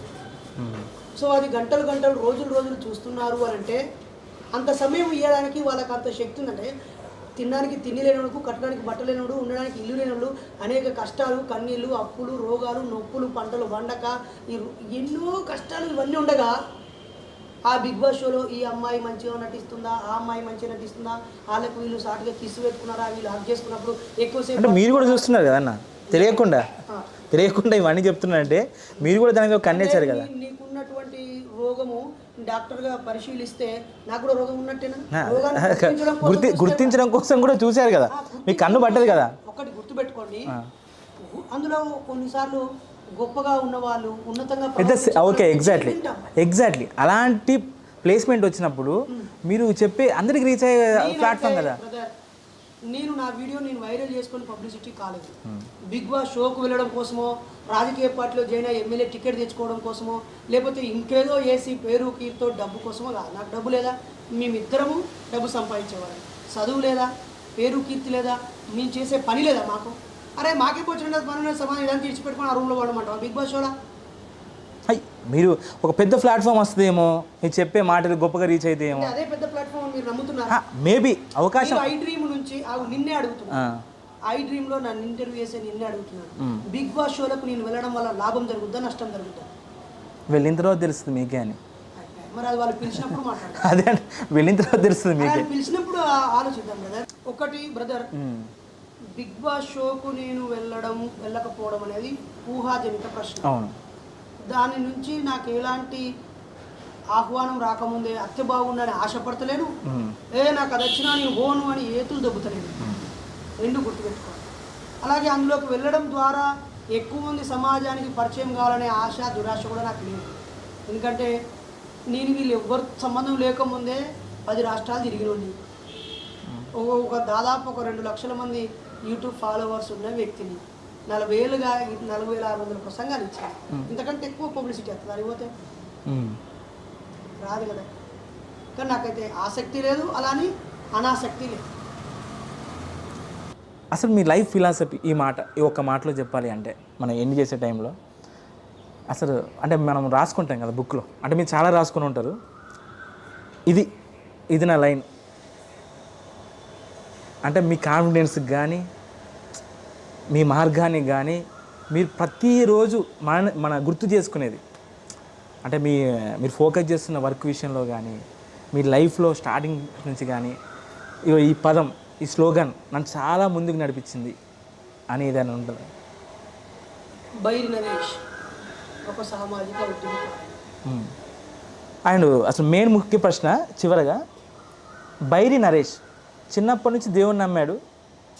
Bairi Naresh చిన్నప్పటి నుంచి దేవుని నమ్మాడు, కానీ మధ్యలో తను రియలైజ్ అయిపోయి సరే దేవుడు లేడు అని నాస్తికుడిగా మారాడు. కానీ ఇలా మారిన బైరి నరేష్ ఫస్ట్ పేరులో నరేష్ అనే పదం మార్చుకోలేడు. ఎందుకంటే నరేష్ అనేది కూడా శివుడికి మరో పేరు. అది ఎందుకు మార్చుకోలేదని అది గమనించలేదు మీరు ఎప్పుడు? నా పేరు నాకు అడ్డమైనప్పుడు ఏమాత్రం ఆలోచించకుండా తీసి పక్కన పడేస్తాను. దారికి అడ్డంగా ఉన్నది దాన ధర్మాలు చేయకపోయినా దారిలో ముళ్ళు తీసేయాలి అనేటువంటి ఒక తెలంగాణలో ఒక నినాదం ఉంది. నువ్వు దాన ధర్మాలు చేయకపోయినా దారిలో ముళ్ళన్నా తీసేయాలి. అట్లనే నా దారిలో నా పేరు నాకు అడ్డమవుతుందని తీసేసేస్తాను. ఎప్పుడు అనుకోలేదా అయ్యో శివుడు అంట నా పేరు శివుడు వస్తుందంటే దేవుడు? అది నిజమే అయితే పెరియార్ రామస్వామి అంటే రాముడు అని కూడా వచ్చింది కదా. మరి ఆయన దేవుళ్ళని నమ్మకుండా పెద్ద ఉద్యమాన్ని నడిపించాడు కదా. మీ విధానం వేరే ఉంది కదా. మీరు పూర్తి చరిత్ర మాట్లాడుతున్న ఆధారాలు. నేను పుట్టినప్పుడు మా అమ్మ నా పేరు నాగులు అని పెట్టుకున్నాను. ఎందుకంటే మా ఇంట్లో ఒక పుట్ట ఉండేది. మా నాన్నమ్మ గుడిసె ఒకటి ఉంటుంది రేకులు, మాది ఒక గుడిసె సగం రేకులు ఒకటి ఉంటుంది. మా నాన్నమ్మ వాళ్ళ ఇంట్లో సగం గుడిసె పుట్ట ఆక్రమించి ఉంటారు. పుట్ట ఇంట్లో దాన్ని తీసేస్తే పాపని ఇంట్లోనే ఉంచుకున్నారు. ఇప్పటికీ కొన్ని పల్లెల్లో మట్టి గుడిసెలు మట్టి గోడలు ఉన్న కాడ పుట్టలు వెలుస్తూ ఉంటాయి. అలా పాము వచ్చిన రోజు బయట ఉండేటోళ్ళు, వర్షం వచ్చినా బయట ఉండేటోళ్ళు. కానీ ఆ పుట్ట తీసేయకపోలేదు. ఇంత అజ్ఞానం నాకు ఇప్పుడు గుర్తుకొస్తే నాకే నవ్వు వస్తుంది. అలా నా పేరు నాగులు అని పెట్టి ఆ తర్వాత నాకు వెంట్రుకలు కూడా పుట్ట దగ్గరే తీసి నాకు ఆ పేరు పెట్టుకున్నారు. ఆ తర్వాత మా పెద్దనాన్న బైరి కుంకుమయ్య అని ఆయన సిర్పూర్ కాగజ్నగర్లో ఉన్నటువంటి సర్సిల్క్ అక్కడ మిల్లులో పనిచేసే వ్యక్తి. అక్కడ ఒక ఆయన నరేష్ అనే కార్మిక నాయకుడు ఉంటే అరే వీని పేరు నరేష్ అని పెట్టుర్రా అని చెప్పి నాకు ఆ పేరు పెట్టిందంట. ఆ తర్వాత ఆ పేరుతోనే స్కూల్లో రిజిస్టర్ అయింది, 10th మెమో వచ్చింది, డిగ్రీలు పీజీలు వచ్చాక ఈ ఉద్యమంలో వెళ్ళాక నీలాంటి వాళ్ళు దాకి అరే ఇది కూడా దేవుడిని ప్రతిబింబించే పేరు కదా అని అన్నప్పుడు నేను వెనక్కి తిరిగి ఇన్ని పేజీలు ఇన్ని సర్టిఫికెట్లన్నీ మార్చుకుంటూ లాయర్ ద్వారా కోర్టు ద్వారా 10,000 ఖర్చు పెట్టుకుని ఎందుకు? నిజంగానే ప్రభుత్వం నీ పేరు నీకు నచ్చకపోతే మార్చుకునే అవకాశం ఇచ్చిందనుకో క్షణాలలో మార్చుకుంటా. జీవితాన్ని మార్చుకున్నావు, ఇక 10,000 జనరల్గా 10,000 రూపాయలకు పెట్టి ఏదో ఇలా నాకు అర్థం కాలేదు. ఓకే అంటే ఇప్పుడు చిన్నప్పుడు చదువుకున్నప్పుడు అందరూ గొప్పోడు అన్నారు. నాకు తెలిసి బాగా చదివితే మస్తు తెలివంతుడు మావాడు, బాగా చదువుతాను అనుకుంటారు. ఇట్లా మాట్లాడినప్పుడు అంటే నాస్తికుడిగా మీ విధానాల్ని వ్యక్తపరిచినప్పుడు, మీ ఆలోచన వ్యక్తపరిచినప్పుడు అసలు మొత్తం రియాక్షన్ ఏంటి అసలు? చాలా మంది పిచ్చోడా అన్నారు, అంటారు కదా, పిచ్చోడ్రా, వీనితో తిరగకురా, వీనితో మాట్లాడకురా, వీడు మీటింగ్ పోతే వీడు ఎంబడి పోకురా అని మా బంధువు మిత్రులు చుట్టుపక్కల వాళ్ళందరూ నాకు ఎవ్వరిని రానియను. కానీ క్రమక్రమంగా నేను చదువులోనూ ముందుండడము, డబ్బు సంపాదించడంలో ముందుండడము, నా భార్య విషయంలో సక్సెస్ అవ్వడము, పిల్లలు ఇద్దరు అవ్వడము, ఆమె ఉద్యోగము, నేను కూడా 10 మందికి ఉద్యోగం ఇచ్చే స్థాయిలో ఉండడము, ఇది చూసి బంధుమిత్రులు కొంతమంది అది వాడు చెప్పడమే కాదు చేసి చూపిస్తున్నాడని చెప్పి కన్విన్స్ అయ్యాను. అలా నా వెరీ నియర్ అండ్ డియర్ బంధువుల్లో నాతో పాటు ఒక 7 మంది మీ కులాంతరం పెళ్లి చేసుకోగలిగాము. సో నా ప్రభావం అయితే మా బంధుమిత్రుల్లో ఉంది. ఒకప్పుడు నన్ను నాస్తిక్ అని ఎగతాళి చేసిన వాళ్ళు, అరే వాడు అప్పటి నుంచి ఇప్పటిదాకా అదే మాట మీద ఉన్నారా, నన్ను కూడా చాలా డైరెక్ట్గా ఇండైరెక్ట్గా ప్రభావితం చేశారు అని నా ఫ్రెండ్స్ అనడము, నన్ను మొదట్లో బండ బూతులు తిట్టిన వాళ్ళే నేను తప్పుగా అర్థం చేసుకున్నాం బ్రదర్ అని రియలైజ్ అయిన వాళ్ళు చాలామంది ఉన్నారు. మేబీ సమాజం అంతా నన్ను అర్థం చేసుకునే ఒక రోజు వస్తుందని అనుకుంటున్నాను. ఇన్ని జరుగుతున్న విషయాలు బయట గురించి డిస్కషన్ జరుగుతుంది, లేదంటే కొన్ని చోట్ల వివాదాలు జరుగుతున్నాయి, కొంతమంది నచ్చకపోతే మీ మాటలు నచ్చకపోయిన వాళ్ళు. సో దానివల్ల ఫస్ట్ రియాక్ట్ అయ్యేది ఎవరంటే మదరే. సో ఈ ముఖంగా మీ మదర్కి మీరు ఏమైనా చెప్పాలనుకుంటే ఏం చెప్తారు, ఏం మాట్లాడతారు? అంటే మీరు వెళ్ళే ఈ పంతా గురించి. మా అమ్మ నన్ను ఒక భక్తుడిగా మార్చకుండా స్వేచ్ఛ ఇచ్చినందుకు అమ్మకు థ్యాంక్స్. అలాగే మా భార్యకి ఆమెకు నేను సమయం ఇవ్వకుండా ప్రతిరోజు గాయాలు కష్టాలు ఇస్తున్నందుకు ఆమెకు సారీ. మీ కొడుకులు మరి ఎట్లా బాగా సంపాదించేలాగా పెంచుతారా, లేకపోతే మీ లెక్కనే మీ అడుగుజాడలేనా? ఒకరి జీవితాన్ని ఇంకొకరు ప్రభావితం చేస్తారేమో కానీ డిక్టేట్ చేయలేదు, అది తప్పు. సో నా పిల్లలకి నన్ను చూస్తూ పెరుగుతున్నారు, వాళ్ళ అమ్మని చూసి పెరుగుతూ ఉన్నారు. నేను సమాజానికి దగ్గరగా, ప్రకృతికి దగ్గరగా, సహజత్వానికి దగ్గరగా, విజ్ఞానానికి దగ్గరగా వాళ్ళని పెంచే ప్రయత్నం చేస్తున్నాను. ఆ క్రమంలో అందరి పిల్లల్లాగే వయసులో వచ్చే అన్ని నేనేదో విన్నానన్నా, మీరు ఒక వ్యక్తిని మాత్రం వేరే కంట్రీకి పంపిస్తారన్నారు. ఎందుకు ఈ కంట్రీ? వేరే ఒక 2 అబ్బాయిల్లో ఒక అబ్బాయిని మాత్రం ఫారెన్లో చదివిపిస్తాను అనుకున్నాను. ఒకవేళ వాళ్ళలో ఎవరైనా నేను సైంటిస్ట్ కావాలని 10th ఇంటర్ అయ్యాక అంటే ఈ దేశంలో అయితే వాడిని ఉంచాను. ఎందుకంటే ఈ దేశంలో సైన్స్కి ఎక్కువ ప్రాధాన్యత ఇవ్వదు. స్వాతంత్రం వచ్చినప్పటి నుంచి ఇప్పటి వరకు ఇండియాలో ప్రపంచంలో నంబర్ 1 జనాభా కాగలిగాము. 30 కోట్ల ఉన్న 150 కోట్లు అయినా కానీ ఒక్క సైన్స్ నోబెల్ ప్రైజ్ రాలేదు. దీనికి నేను బీజేపీ ప్రభుత్వము, కాంగ్రెస్ ప్రభుత్వం అనను. ఇండియాలో భక్తికే ప్రాధాన్యత. నువ్వు నిన్న కోదాడ దగ్గర చూడ ఒకడు ఉగ్ర నరసింహస్వామి అవతారం అని చెప్పి ఒక అబ్బాయి మొత్తుకుంటే పోయి కాలు మొక్కుతున్నారు, ఒక ట్రస్ట్ ఏర్పడ్డది, హైవే ఎత్తున్నారు, బోర్లు ఎత్తున్నారు, బిల్డింగ్లే కట్టేస్తున్నారు. ఈ దేశంలో సైన్స్కి ప్రాధాన్యత తక్కువ. కాబట్టి ప్రపంచంలో ఎక్కడైతే సైన్స్కి ఎక్కువ ప్రాధాన్యత ఉంటుందో ఆ దేశానికి పంపించి చదివిస్తాను. వాడు ఆ దేశం కోసం పనిచేయద్దు, నా దేశం కోసం పనిచేయద్దు, ప్రపంచం మొత్తానికి పనికొచ్చే విషయాల్ని వాడు కనిపెట్టగలిగితే నేను చాలా సంతోషిస్తాను. పోనీ అన్న అట్లా మీ కొడుకు పాడబోతే మిమ్మల్ని కూడా తీసుకెళ్తాడేమో. నేనే వేరే దేశానికి వెళ్ళకూడదా? అదే వెళ్తాడు కదా, అప్పుడు హ్యాపీ కదా అని. నేను ఈ దేశాన్ని ప్రేమిస్తాను. I'm proudly say, proud to say అది ఉంది. మళ్ళీ ఖచ్చితంగా ఆమె ఇండియన్. అందులోనూ ఇండియా అనే అంత పెద్ద బిల్డప్ కూడా నాకు అక్కర్లేదు. నేను తెలుగువాడిని. తెలుగు 2 రాష్ట్రాల మీద నా ప్రభావం ఉంటే చాలు. నాకు రాని మరాఠీలో పోయి మాట్లాడో, హిందీలో పోయి మాట్లాడో, లేకపోతే వేరే దేశాలు పోయి ఇంగ్లీష్లో మాట్లాడో, అక్కడ కాదు నేను మార్చాల్సింది, కడవాల్సింది, ఊడవాల్సింది, తిరగాల్సింది. నా చుట్టూ ఉన్న ఈ సమాజాన్ని మారుస్తే నన్ను చూసి ఆ ప్రాంతం కూడా ఎవడన్నా అక్కడ మారుస్తాను.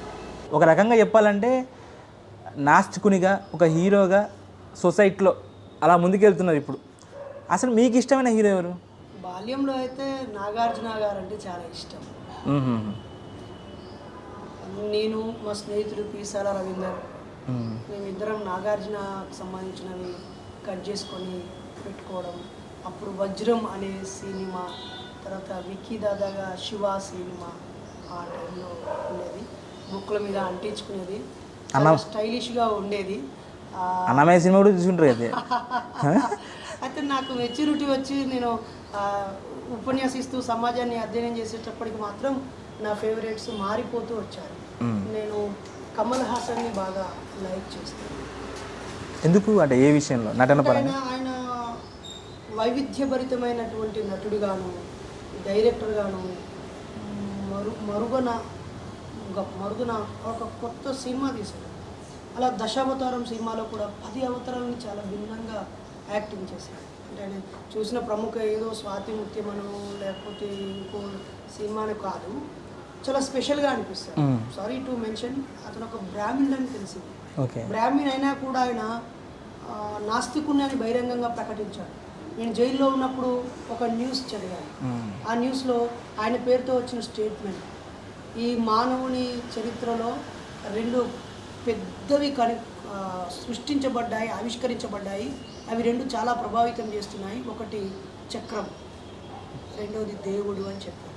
ఒక చోట ఏమంటాడంటే, నిజంగానే దేవుళ్ళని మొక్కితే కోరికలు తీరుతాయి అనుకుంటే ఆ మెట్ల దగ్గర అడుక్కునే వాళ్ళు రోజు పోతున్నారు కదా, ఒక్కసారి పోయి వస్తే నా కోరికలని దేవుడు తీరుస్తాడు అనుకుంటే